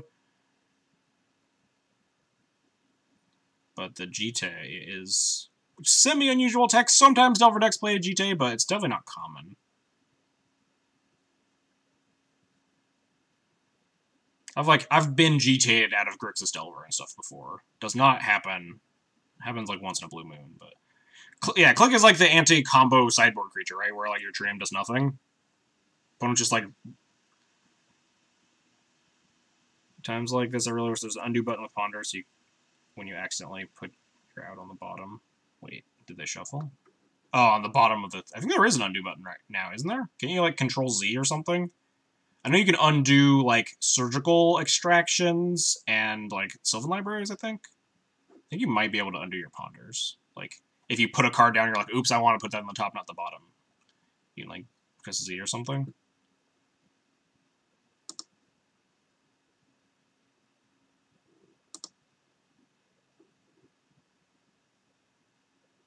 If anyone in chat wants to confirm that Z thing. I still haven't tested the yield until end of turn. Curious what his out was. I assume it was just like an equipment thingy, artifact killing thing.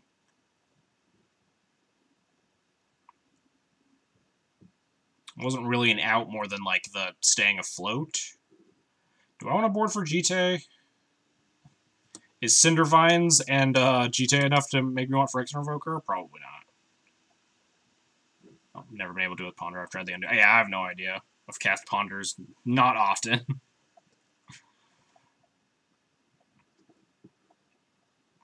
Opponent didn't show us a true name. But I wouldn't be surprised if they're lurking there somewhere. Relic Warder is probably just worse than Revoker. Jailer's a maybe.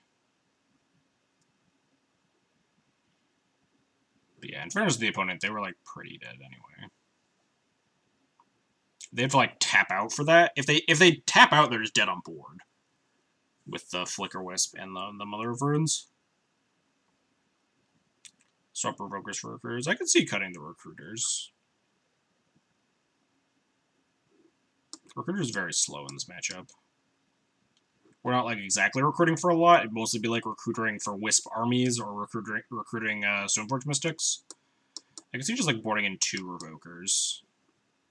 I don't even know my opponent's on Cindervines, but it's like a decent assumption.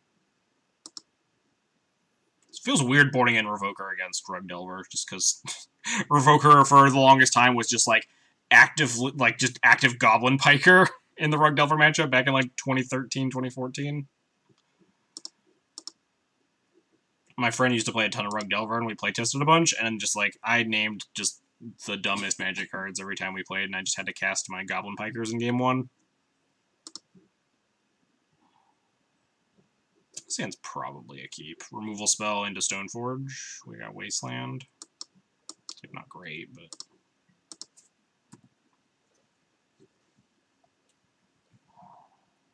hopefully no turn 1 threat, because I don't really want to run into a daze here. Do I? Maybe I do. My hand's pretty dazeable. I don't know if I can afford to, like, play this entire match around days. We have a lot of lands. Do we have a lot of time, though? Guess so. I'd rather plow like a Tarmogoyf anyway. I'll pass now. There's no reason... I don't need to plow right now, even if that is my plan.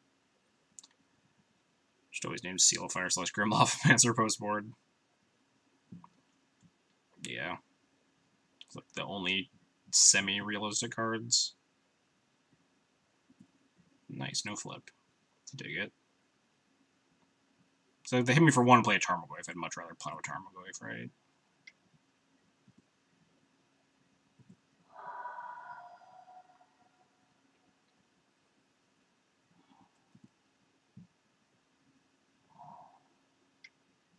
Yeah, there we go. We'll just play around days here.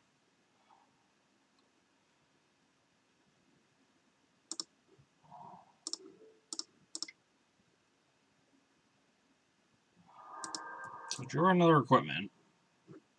The Stoneforges. The other 3 Stoneforges in our deck are now Squires. Flips off of the days. Alright, good to know they are in the deck and that we should play around 1 because they literally have it. That's unfortunate. Third Tarmogoyf, or second Tarmogoyf is beating. Third threat. They have 3 cards in hand, one of which is a daze, huh? Might just need to jam this Stoneforge, hope they don't have removal for it.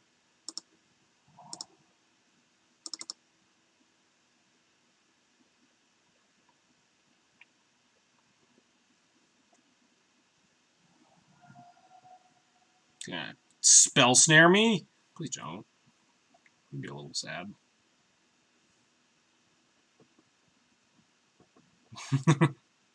I didn't get what you were saying, but I get it. Almost omniscient. Big oofs. No spell snare, please. I would not appreciate that. Oh, thank God. Digging for force, I guess? They still have forces and dazes in? What did they cut? I guess all the spell pierces. Odds are the Stoneforge is not living to next turn, though, is the primary issue.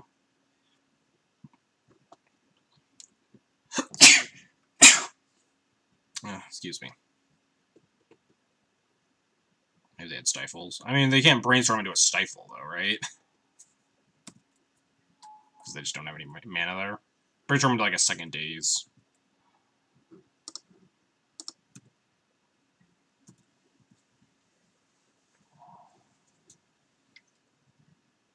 Jesus, please stop. These are definitely the hands that you lose to out of Rug Delver. Out of, like, any Delver deck. So the hands where they just, like, play a bunch of threats and, like, don't care about anything that you're doing. Oh, Stifle with their sideboard out. That's definitely, like, a really bad out there. They're still taking... They're, like, super dead. I have 2 flyers in play. Alright, well, if they can't kill the Stoneforge...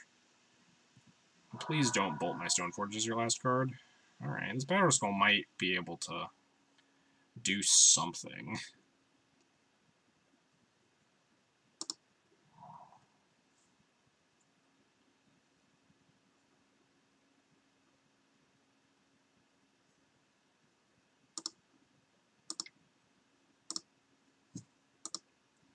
They could, like, daze that if they wanted. Because I definitely would just let it die.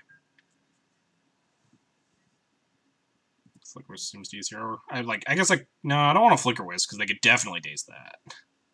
Then I just, like, don't get to make a Batter Skull. I think my plan is just, like... Guess I put in now to play around Stifle is the best bet.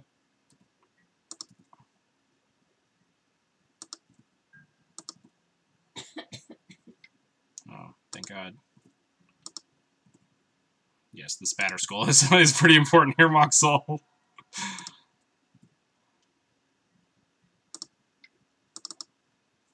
We're also going to attempt to just slam a GTA on the Batter Skull. Actually, maybe slamming Sword on it is better, because that means they can't just double block it with Goyfs.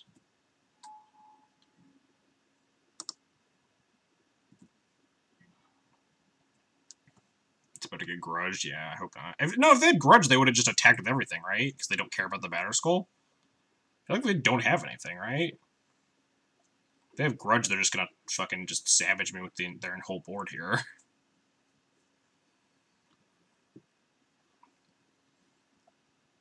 So, like, sort of Fire Knight's just, I gain 6 life, kill a Nimble Mongoose, probably. They just dead to the skull. That's my hope. Vapor Snag. Again, like, anything that they could have done to this Batter Skull, they would have just attacked with everything and then done it to the Batter Skull, right?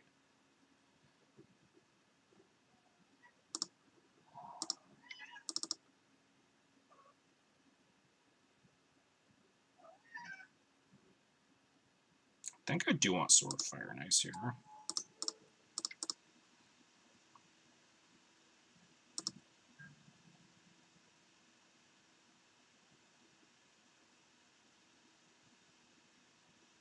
I suppose I could have put, like, GTA on Thalia and attack with that.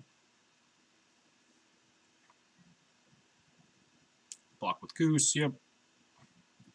We gain 6.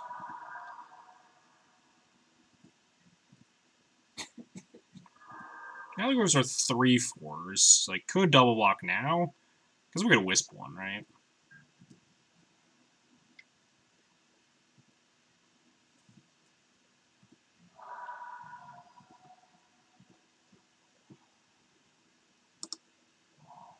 We have 6 mana. Wisp of Goyf attack is probably good enough. I guess maybe the GTA equipped to Thalia plan is now live. They double block. First strike can, like, ping down this Goyf first.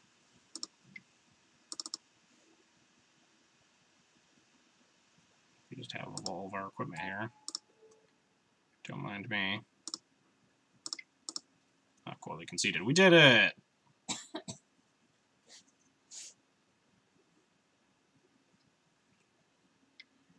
I'm surprised we won that. They just couldn't answer a Batter Skull and they died, I guess.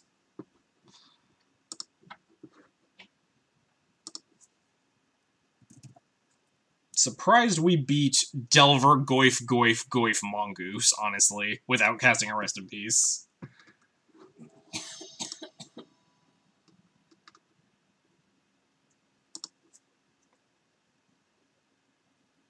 Love the tap planes at 45-degree angle, yeah.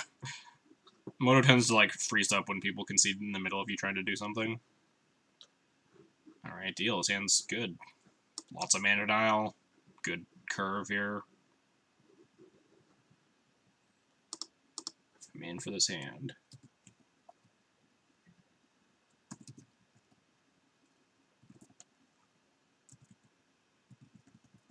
We lost game 1 that round. Won games 2 and 3. Keep. Unsung Hero. This name sounds familiar. Mirror? Oh. This hand is not great in the mirror. We have, like, we have 2 magic cards.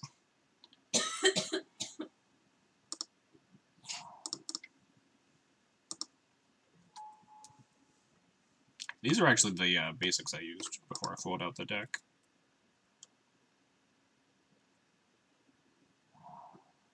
Yup. Stoneforge me? Yup.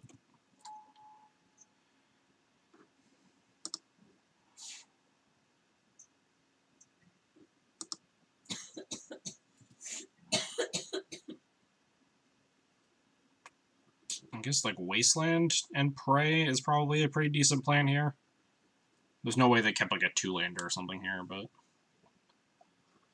Our hand is, like... Our hand already has so much mana in it that I don't really just hate Wastelanding here. I'm, like, seeing how that goes.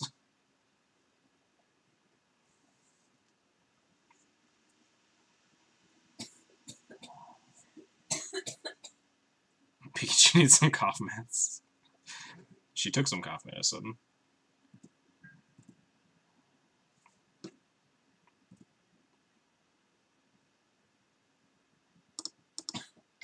Put in this Mother of Runes. Plow it. Rude.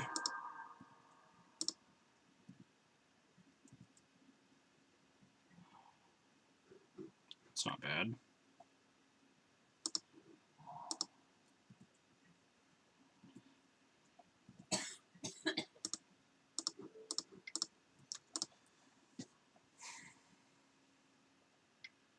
I'd like put in the GTA right now if they want. I don't really care.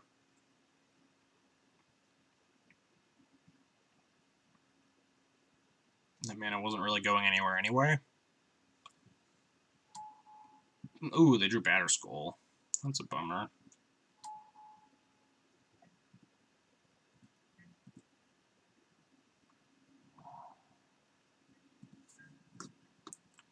Plow it if we need to, fortunately.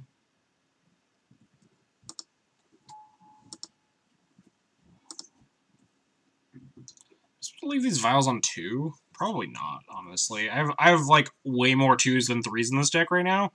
Like almost a 2-to-1 ratio, but our 3s are so much more impactful if we draw them here. Like any 2 that we draw here, like we can I guess we can't cast because we need to hold up Plow, but like drawing a Flickerous for a Recruiter here is much more relevant than top decking like a Stoneforge Mystic that we can just play the following turn. Not sure if that's right.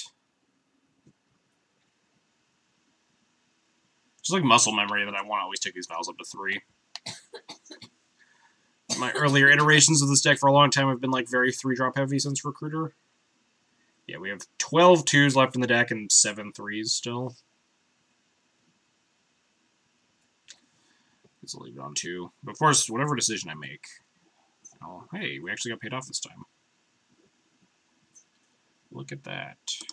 Even revoke this GTA.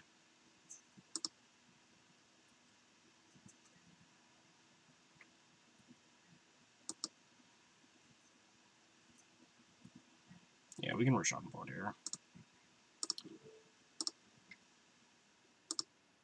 Your Rajad port, they put in GTA, we put in Revoker.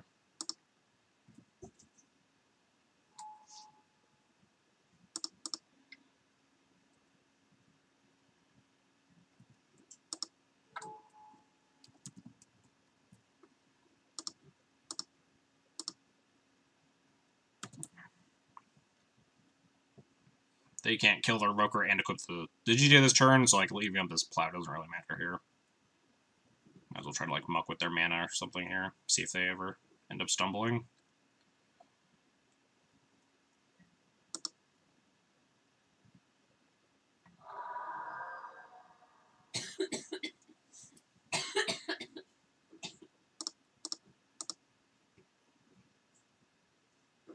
So our plan for next turn is the thing. If they miss a land drop, I might just be on like the double port plan. Hope to find an answer for this Batterskull eventually.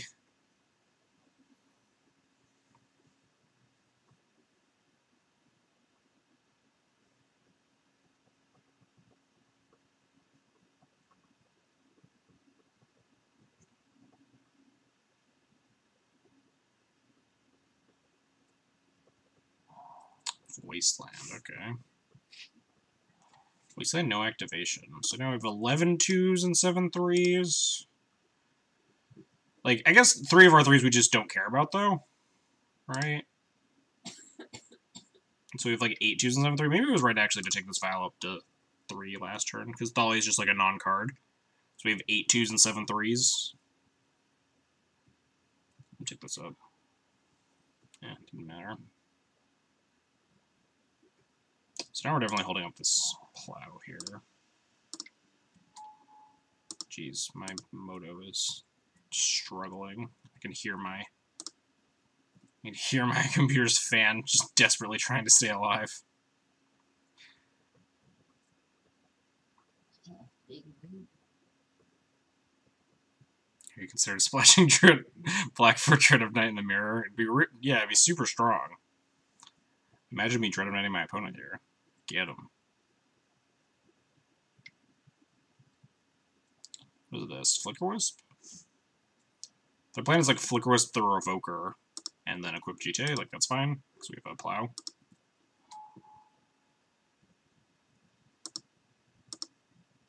Yeah. If they're savvy, they can't equip to the Stoneforge, because the Thalia's in the way. They have to equip the Batter Skull here.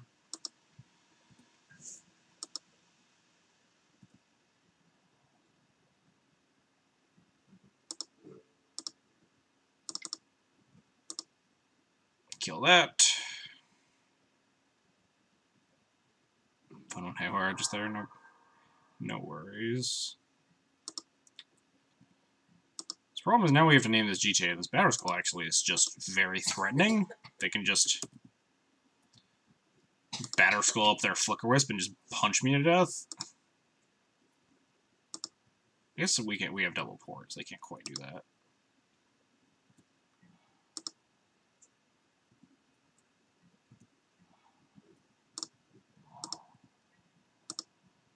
Guess we're attacking. We're not blocking, so gotta chip down this 28 health eventually, right?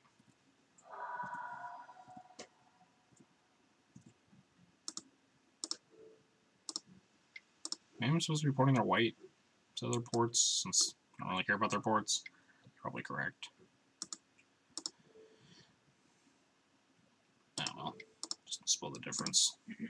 Can't let them cast their white spells, whatever. Surprised they didn't, like, float mana. Try to pick up their Batter Skull or something.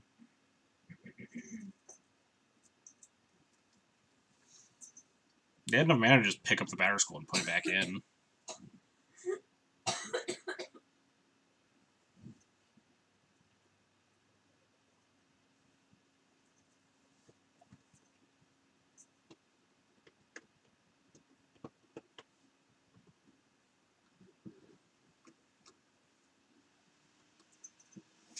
Have to port ports, they can't port your ports.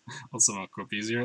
Maybe. That might be fair. We do have a third port coming down the pipeline, but they do have, like, Wasteland port if they don't do anything here. Oh, now they're picking up Batter Skull? Sure. Yeah, maybe porting ports is the correct play. I'm not sure. Gets a little confusing. Porting ports, especially like there's a Wasteland in the mix. Ooh, Caracas. Alright, well, I thought it didn't matter anyway.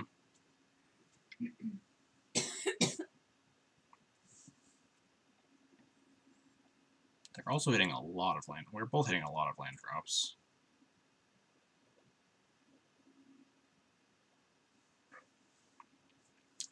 We want to find Flicker Wisp or Recruiter are the big ones. I guess Recruiter more than Wisp. Wisp doesn't do a huge amount here. You got it, Chief.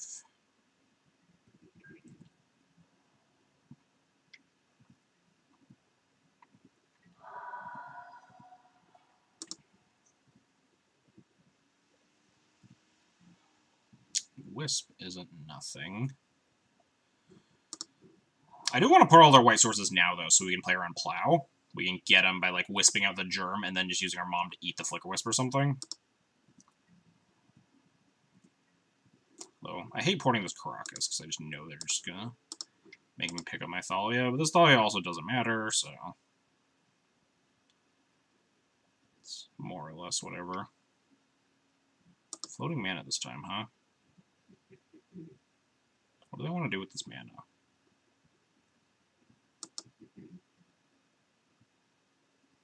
I'm gonna go draw step.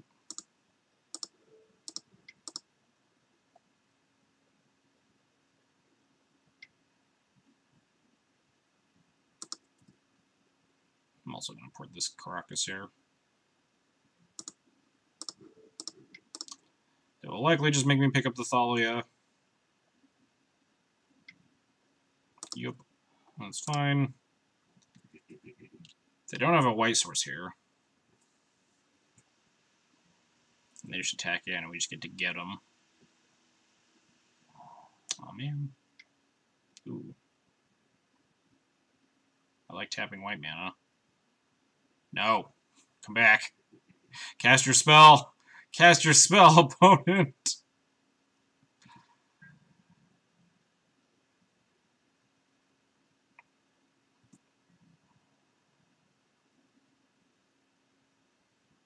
Tag with everybody, huh? I'm tempted to flicker out their planes here, right? It does put the shields down on, like, they could kill my Revoker, get their GTA back online when we die. Maybe I just... No, killing this germ is just nothing.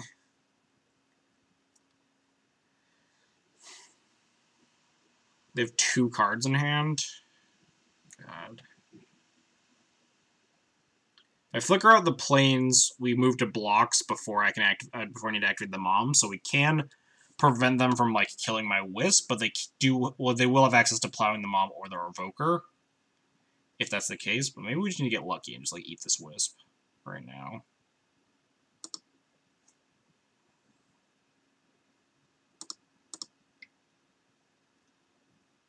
I think it might be my plan here.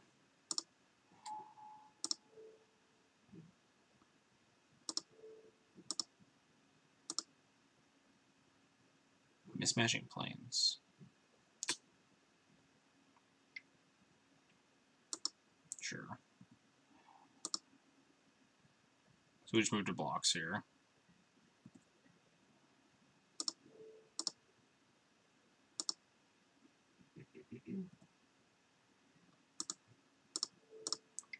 So this is shields down if they do have a plow or something. I think we are just like pretty far behind this game that we need to get a little risky here. Wasteland, sure. Plates comes back. Please no plow.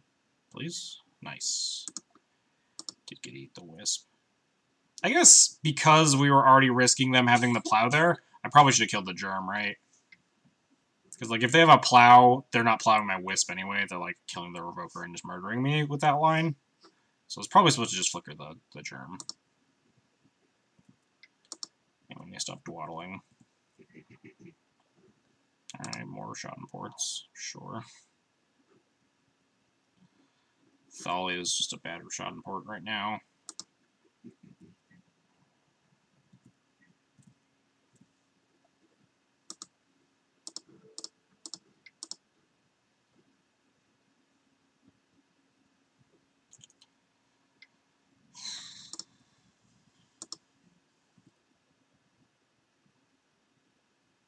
What is our plan?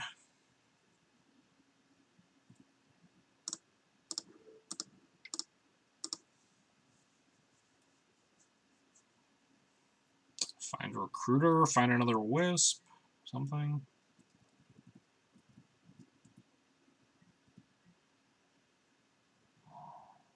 Opponent's flooding out pretty bad. So are we. Pretty awkward game here. Mom. That's very ugly. That's also very ugly. That is not good for us.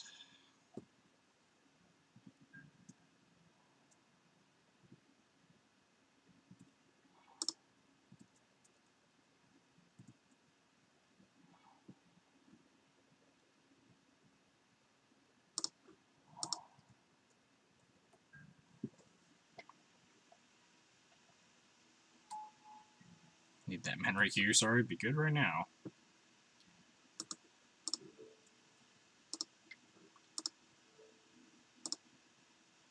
This is when you just hold priority. You just port them 3 times. I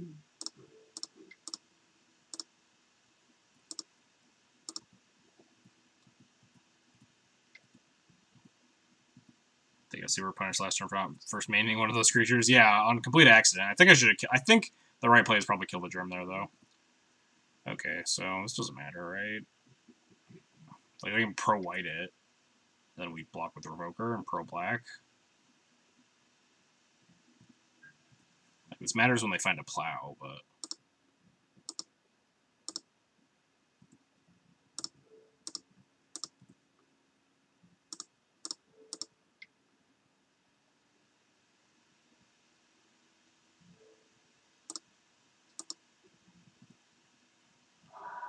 They should probably be equipping the sword to, like, the Stoneforge and just attacking with multiple creatures, right? But we just, like, missed the line. Fair.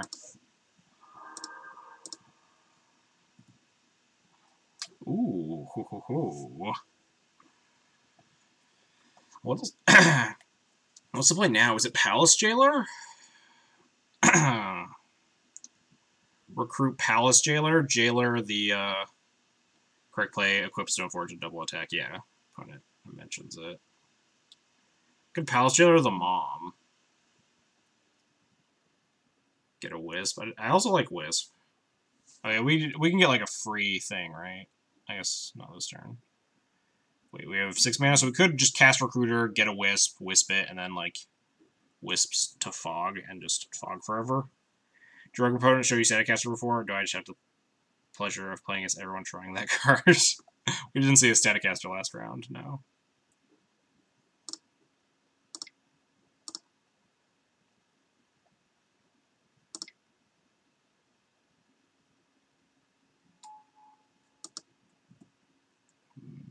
Just get infinite Wisps here.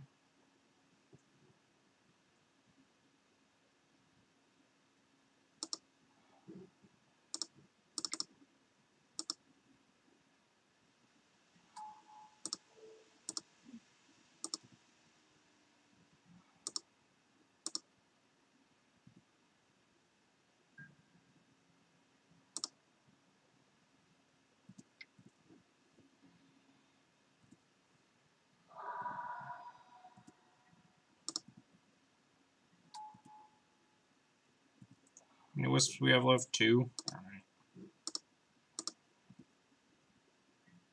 Yeah, next turn we'll have a better board presence to like Jailer. Although like they'll have the Mother of Runes up here.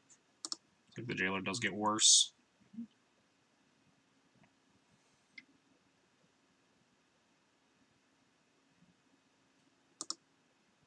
They move the sword over? Sure. So then they pro-white the Stoneforge then?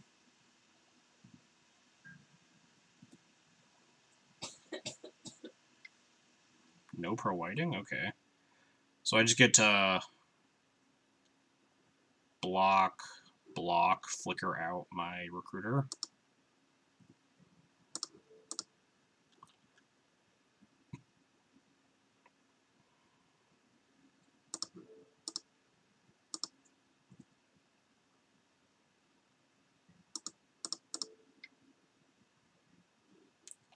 Pro black.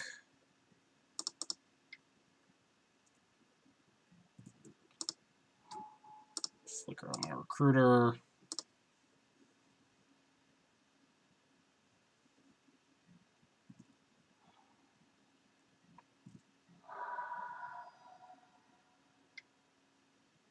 Oh, they got post board or post. Thalia doesn't matter, sure.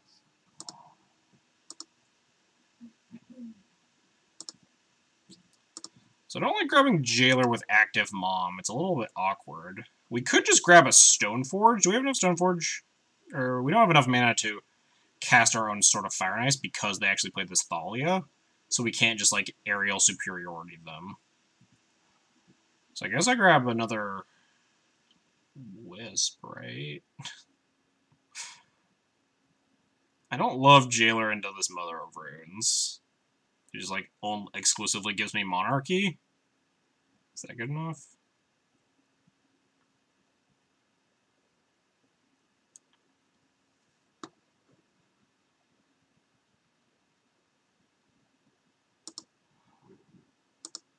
Just gonna keep grabbing Wisps.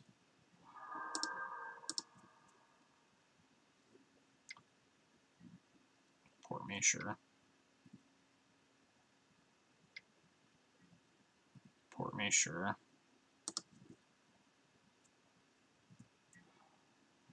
Ooh, Plow's neat.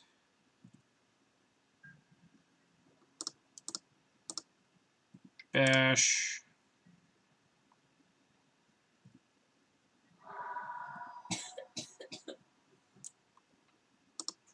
Pass the turn.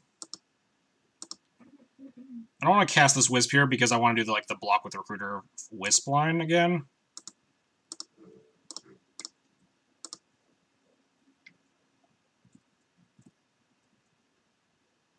Yeah, Swords of Plowshares is definitely like a nice insurance policy here.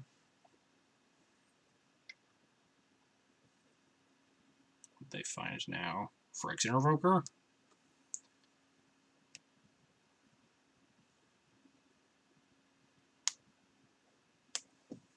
Phyrexian Friction Revoker doesn't matter. Also, they want to activate their mom before they revoke her, if that's the case. These are the type of D&T games that like take a million years and just like get incredibly intricate on the board. The ones that like don't end on turn 5 because someone connected with a GT. These are the ones that can like snowball horribly out of control with like a single misstep.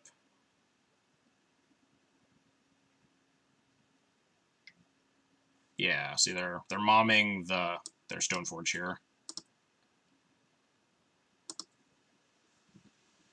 Which is fine, because we still have Revoker.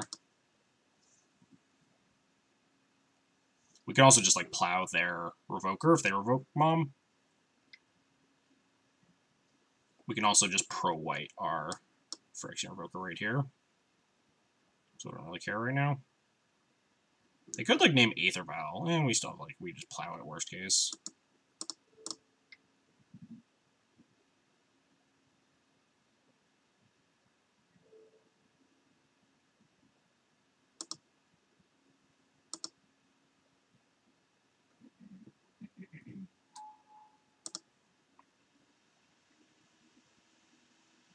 They probably name either Vial or Mom here.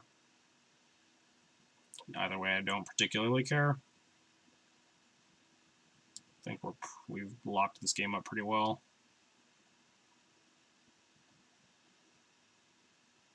If they name Vial, I'm just going to plow it just so I can use it.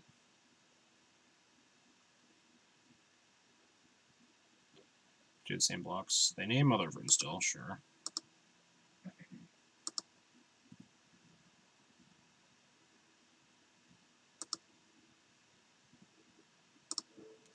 Block. Activate Vial. No, don't Wisp the Germ. Wisp the Recruiter.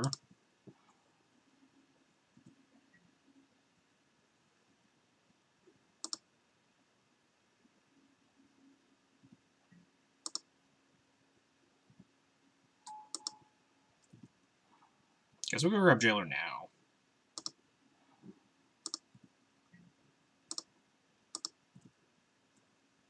We just, like, don't have any 3s left in our deck, so I might as well take this up to 4, right?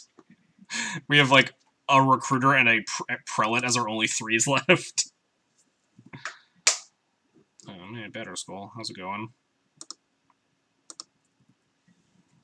Send the Air Force.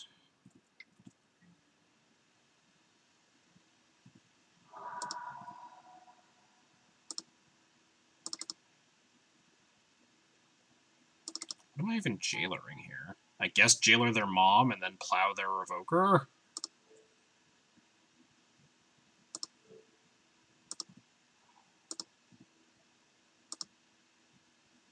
Oh, wait, why did I cast that into my battle up? Whatever. I don't care. Oh, no, I could have cast 2 plows. This game's over, though.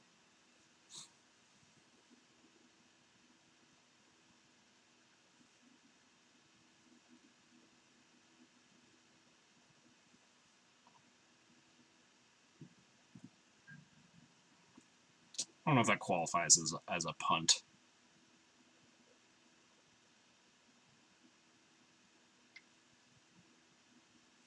They can't even get Monarchy back here if I want to prevent it.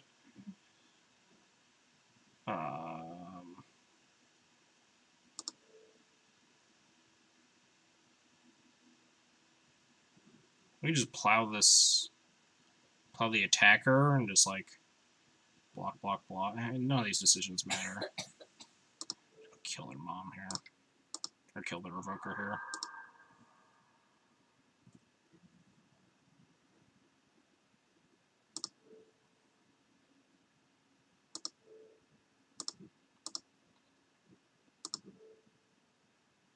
You know what? They can have the mom back. You know what? Yeah. We're actually just going to block like this. We take 3.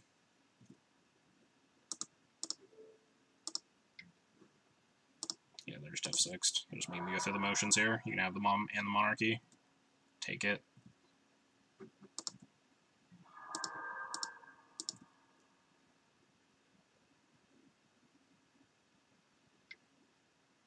You got me. Pour it away.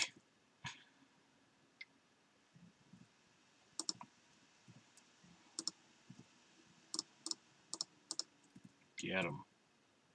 Cool, we did it.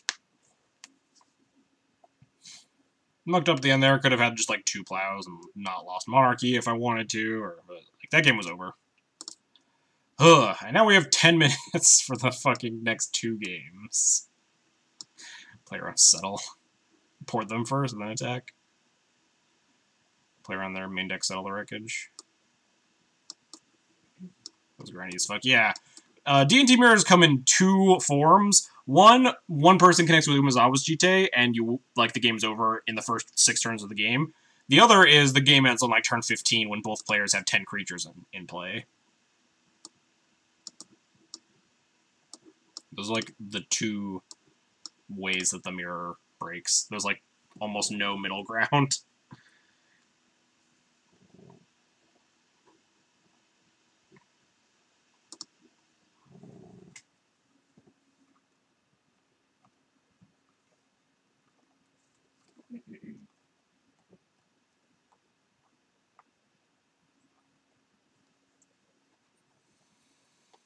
Now I gotta play a little bit faster. Man, I thought the stream was gonna end a little bit earlier, but I'm actually curious what turn that game ended on. Oh, only turn 12. It looks like. Maybe like turn 13. Oh, turn 13, sorry. Wow. This hand is very loose. Ballista's good. I don't think it's this good. Put him into 6 as well. This is more keepable. Not great, but like mold a 6 with a removal spell and a Stoneforge. Like, I'm not gonna complain. Alright, no mom. I'm gonna complain a little bit if I had to path a turn 1 mom. Hey. Good draw. Sneep. Sure.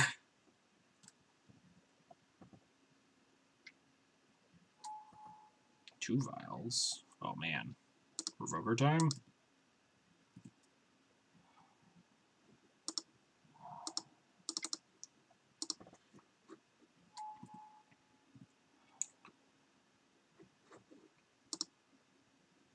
Where's my mouse keep going?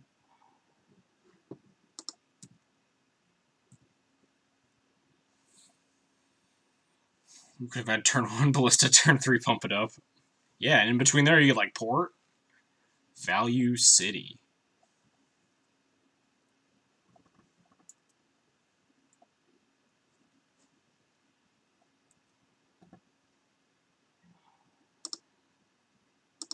God, my moto is just on the struggle bus.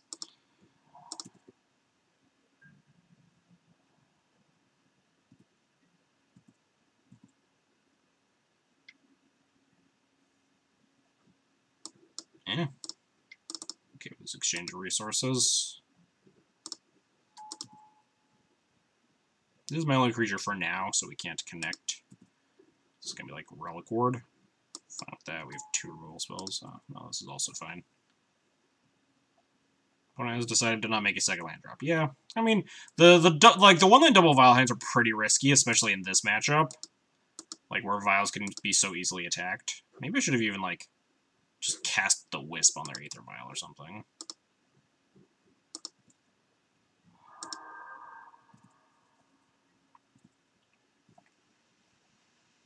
So there's a chance I maybe wanted to plow this Stoneforge. Probably not. Probably just not casting plow soon. Just gonna like Flicker Wisp their Vial or something.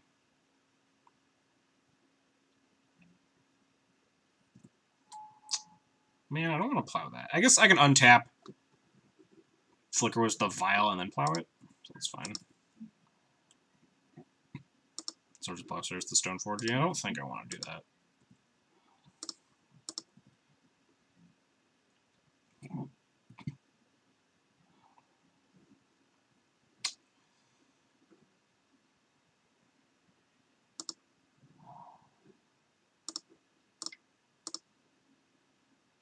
Yeah, they're just like not making any land drops.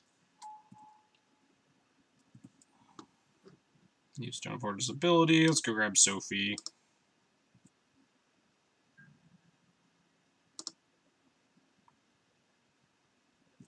End step. Gonna flicker their Aether Vial.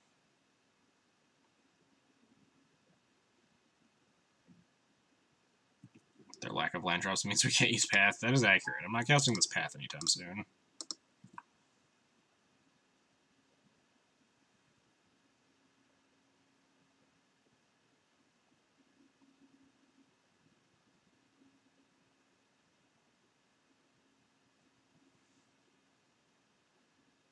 So Batterskull 3 unknowns. Imagine one of the unknowns has to be like GTA. Wow. Alright. Let it happen. Assume they didn't want to like burn a Wisp. They want to take this other vial up to 3. So they have Wisp as like an insurance policy for this GTA.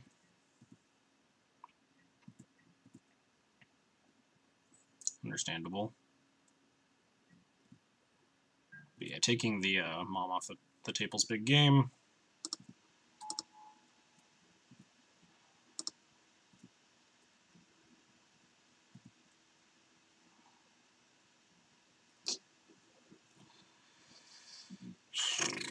So if I equip GTA attack, maybe I just equip GTA to the Stoneforge and attack with it. What am I running into? Like Crusader? But if they Violent Crusader, that means we can just path it and then get our GTA triggers, and then they're just dead anyway. I mean, because they're just Flicker Wisp. Like, I don't want to trade Flicker Wisps if I can afford to. There's, like, no reason to. If they, like, Flicker us off the GTA and block Wisp on Wisp.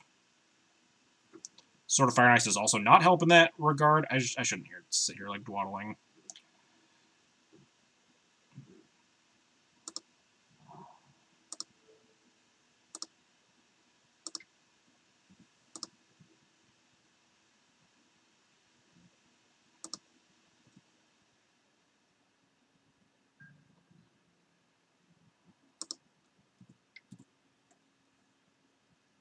They, like, block with their own Stoneforge and Flicker Wisp their own Stoneforge. That's certainly a play. Not terribly concerned about it, though, because they are desperately trying to answer my GTA, whereas they don't have enough mana to leverage, like, an equipment advantage yet. So I don't really care if they have 2 equipment. Just remove it. Alright, deal.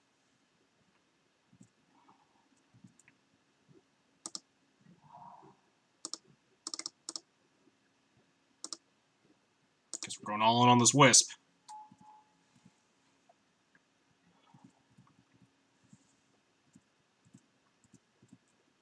I should just have 6. Like, bluff a 3, but my time is important. I have 7 minutes to my opponent's 11. If I don't win this game, we definitely need to win game 3.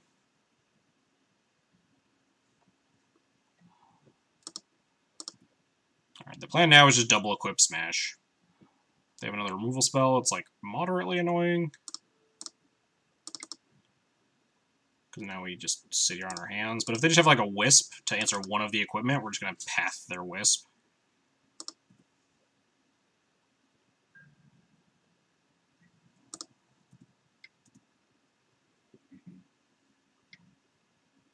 Yeah, so if they Wisp out one of my equipment, we'll path the Wisp and just, like, wipe their board. I'll give them 2 mana, but they have these vials. Yeah, they Wisp out the GTA, we path this Wisp, get Sword Trigger, kill the Stoneforge.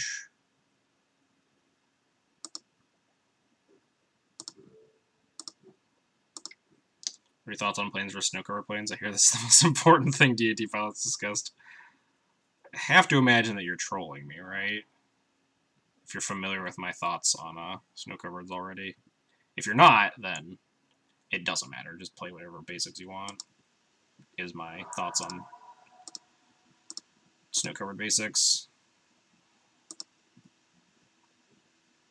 I could turn off their files right now. Just, like, revoke both their files. Just leave them on two planes.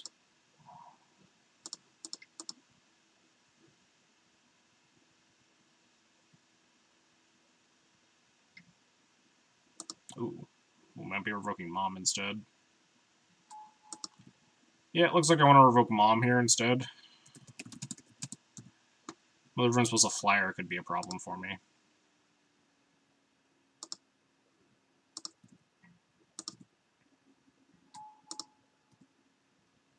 Some planes are strictly worse because people are... Yeah. So my thoughts essentially on the snow-covered plains is that the decision point matters so little that, like, people legitimately think they're gaining a, like, any sort of edge by playing snow-covered basics and, like, playing some sort of, like, mind sub-game with the opponents, when in reality, it just, like, doesn't fucking matter.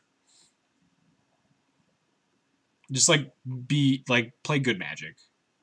You'll be much better for it.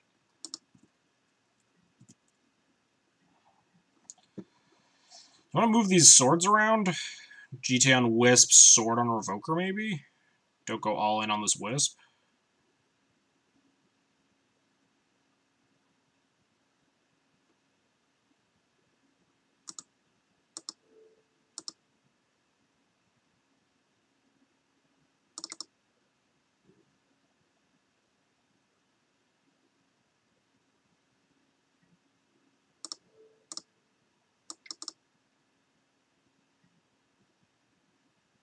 Two of the best Legacy players here talk about it, not because of predict, because of the art. Yeah, I like a Magic mana base, so I don't really like playing. That's one of the reasons I don't like playing snow-covereds. Like, I don't like either of the snow-covered arts. Maybe equipping with Turbover there was wrong? No. I mean, they have one card in hand besides this Batter Skull. If it's Wisp, they can Wisp out the... I don't know. They're just, like, very dead.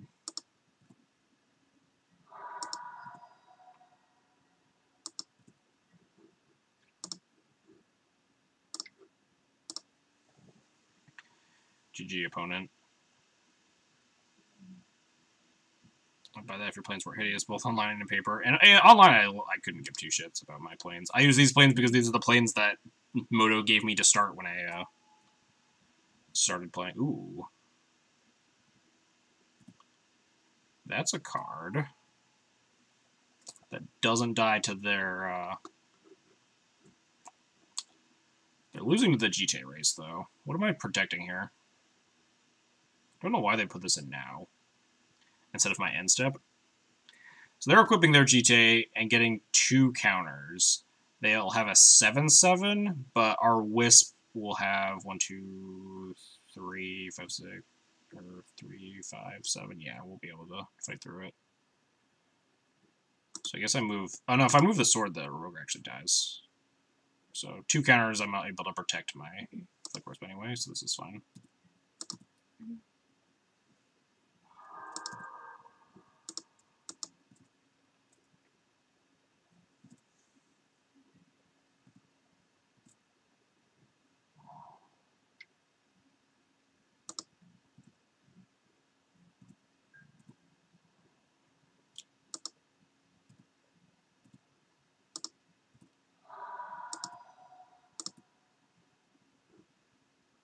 They more or less have to ping off the mom, too, and then we just get a bunch of counters. We can, like, race the Saravenger pretty well. The last card is Batter Skull, so we're pretty safe here. I think we can still win. Yep. We have enough stuff that we can clear the Saravenger now.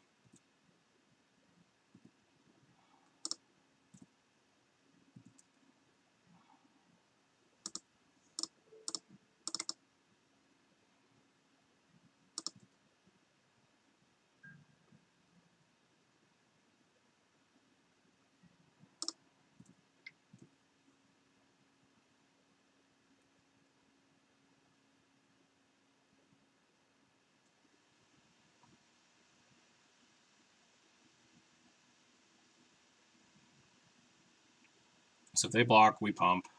If they pump, we pump again. They can use all of their counters to clear the Wisp, and then we still have Revoker and 2 equipment in play. And I think I still have 2 GT counters at that point. Yeah. Because AppNap means they'll get their counters before me. Boom. So they block. We pump.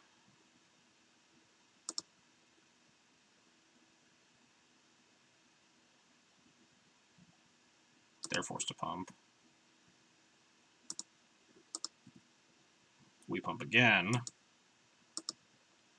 They can use both their counters to clear my Wisp before I get my GT counters, but then we have a Revoker and 2 GT counters versus their Batter Skull.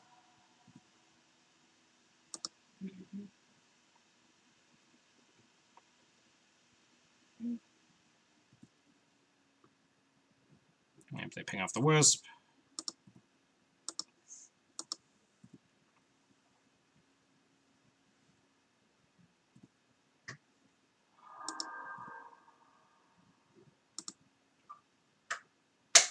Oh, damaged.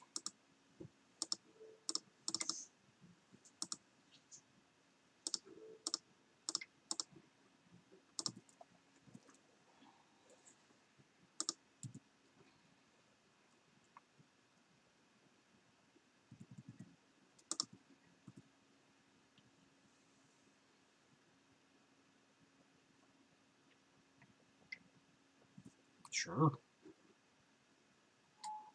Sure.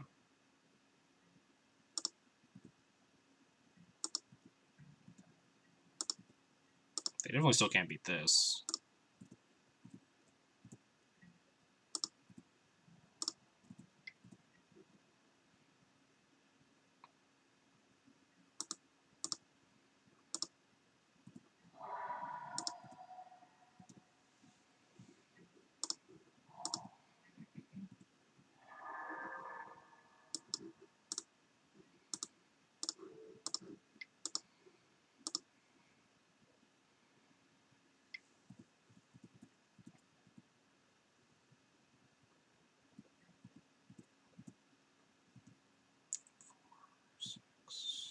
Six. We're one off lethal if they have nothing.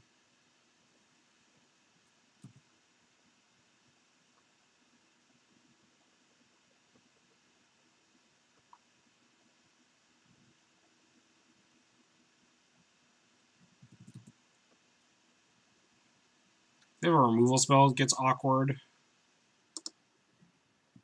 Just hoping they don't have a removal spell ever.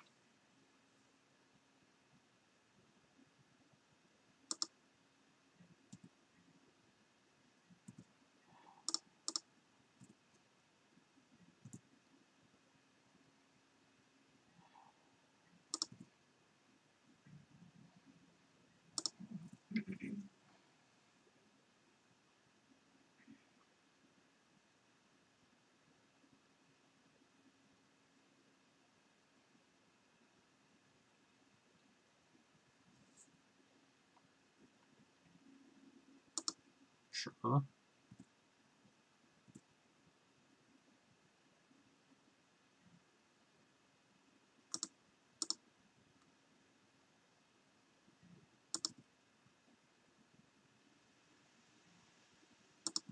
Don't know why they're like burning their counters there. They're trying to like violence something and get me. This can't be a revoker. I mean, it can't be a revoker. Revoker doesn't do anything though. Yeah. So their plan was like get me here if I didn't pump. But now they have to chump block. Or I just shock it. Yeah, it doesn't matter. Just get more counters. Guess I was supposed to play that land, but...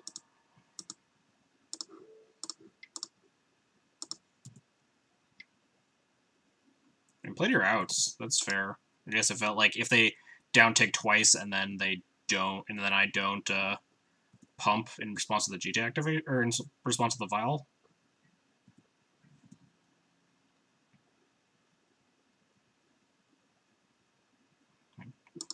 Two minutes. We could try to go for lethal here, but I don't really want to in the face of... Okay, maybe they'll just let me kill them. Nope. Oh, is this gonna be Jailer? That's obnoxious.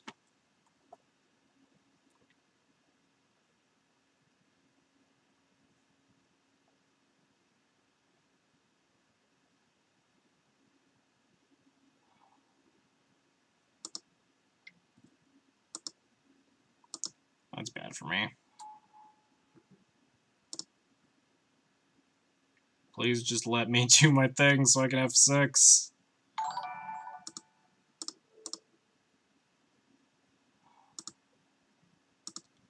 God, it does not help that my computer's just like lagging to all hell here.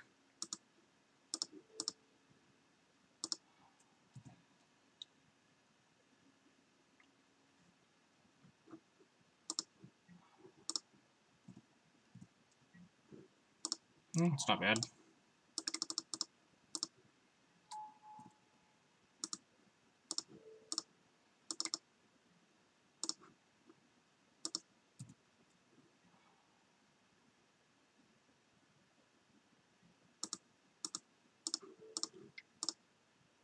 So I want to keep porting so they can't cast their Batter Skull.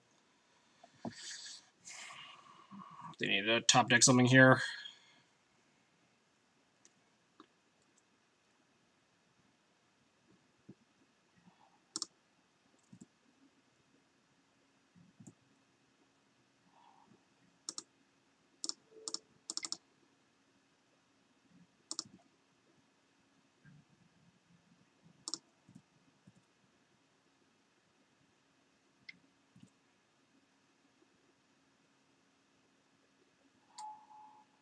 Annoying, but fine.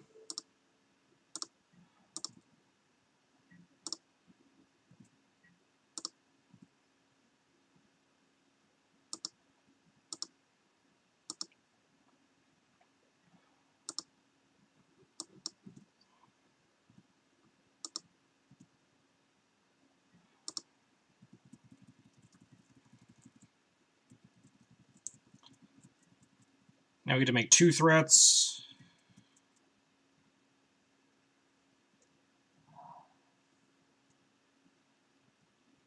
Almost killing them in a minute and a half here. Batter Skull, sure.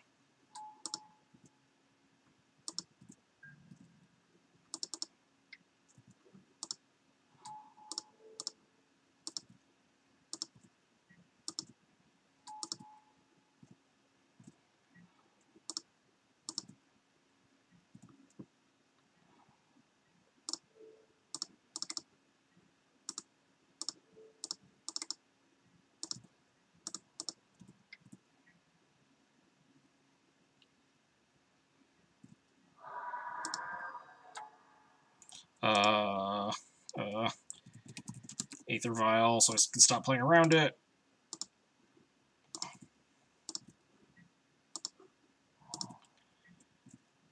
They're just dead, though.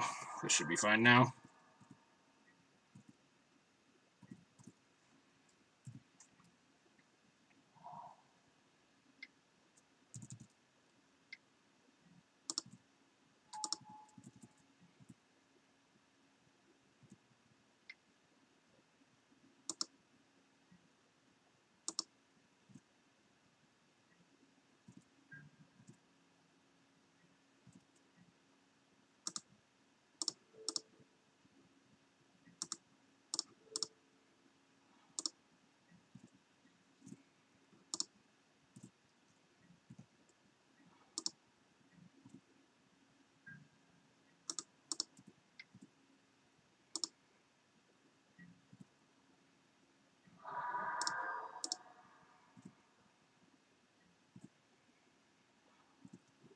Oh, nice.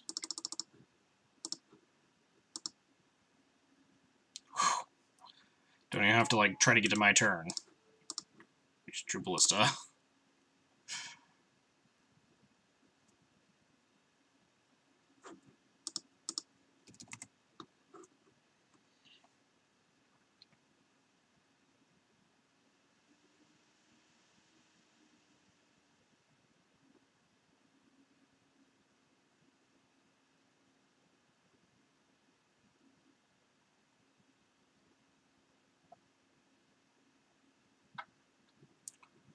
Four and one, not bad. Easy. Yeah, exactly. Sorry about the radio silence there, obviously, when they're like 3 minutes left on the clock or whatever. You kind of just have to go into the zone. Lost to, like, the actual nut from Red Black, so, like, pretty strong performance. I don't know, is this... The Seal Cleansing continues to just, like, get boarded in, and when I draw it, I'm, like, either just super far ahead or I just, like, never see it. Not exactly the best testing, but I could definitely see it just being something like an Ethersworn Canonist instead. Ethersworn gives us a little bit more flexibility against stuff like Storm. It's still okay against Sneak and Show. It's probably a little closer to where I want to be. The Seal's been very medium, but the number of what happens when you have one of you can't tutor. I mean, to be fair, it is like fulfilling a niche more than it is like oh, I want to find Seal of Cleansing in this matchup. It is like it's a secondary effect to stuff like a Relic Warder that's already in their deck and tutorable. Like, you don't want to play a second Relic Warder over just a Disenchant. Recruiter 3. Recruiter 3 is a card that I could see as well. It's weaker against the combo decks, though. Recruiter's generally not where you want to be. You want to play Third Chalice. Third Chalice is another option. Just kind of depends on, like, a lot of things that you want to hit. Obviously, Third Chalice is better against Miracles. The Ethos one is better against, like, Sneak and Show. It helps to diversify your hate against Storm, against Echoing Truth, but obviously Chalice of the Void is also nuts against Storm, so like having multiple copies of it increases your chance of like getting the turn 1 Chalice for 0 and like hoping you don't die. I've been really liking the main deck. I feel like the main deck's pretty strong. I'm happy with like drawing Revoker in a lot of matchups. Revoker's very strong right now against almost like most of the decks in the field. Saravenger has been pretty impressive. I'm pretty happy with how the main deck looks. And the sideboard, I think I might just like want to turn Seal into like an Ethos Run Canonist or like a third Chalice, and then I'm like more or less happy. This Ballista continues to be like just good enough to like scrape by in the sideboard. I like having it as an option, but I like it's not as good as it was like 3-4 months ago. I don't fault people that want to be cutting it, but Ballista continues to be like good enough in some of the matchups where you want it that I think I will be holding on to it. Maybe we just swap Seal for like Canonist and call that a deck. Feels decent. Anyway, let's go find someone to host. That last match took a lot of my brain power.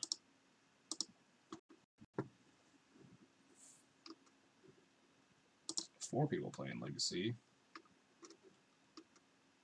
Landon. Oh, hang on. Some person's playing D&T down here. Sorry, Landon. We gotta host this rando that I've never heard of. Gotta support the D&T brethren. Nyoko Kame? They're getting reanimated from the looks of it. Let's go host them. They're playing Death and Taxes. I don't know anything else about them. Anyway, thanks everybody for watching today. Hope you had a good time. If you want to support the channel, as always, follow, subscribe, donate. Follows are totally free. Subscriptions get you a sweet Thalia emote and donations. I do donation deck lists. Rules for that are down below. Also down below are my links to my YouTube and Twitter. YouTube is where all these streams go after they're done being live, as well as being Twitch VODs on Twitch. They all go up on YouTube. Twitter is where you can find me. You can find my stream schedule when I post when I'm going live and that sort of thing. Anyway, that'll be all tonight. See you fine folks on Friday, because Thursday's my day off. Catch you guys all later.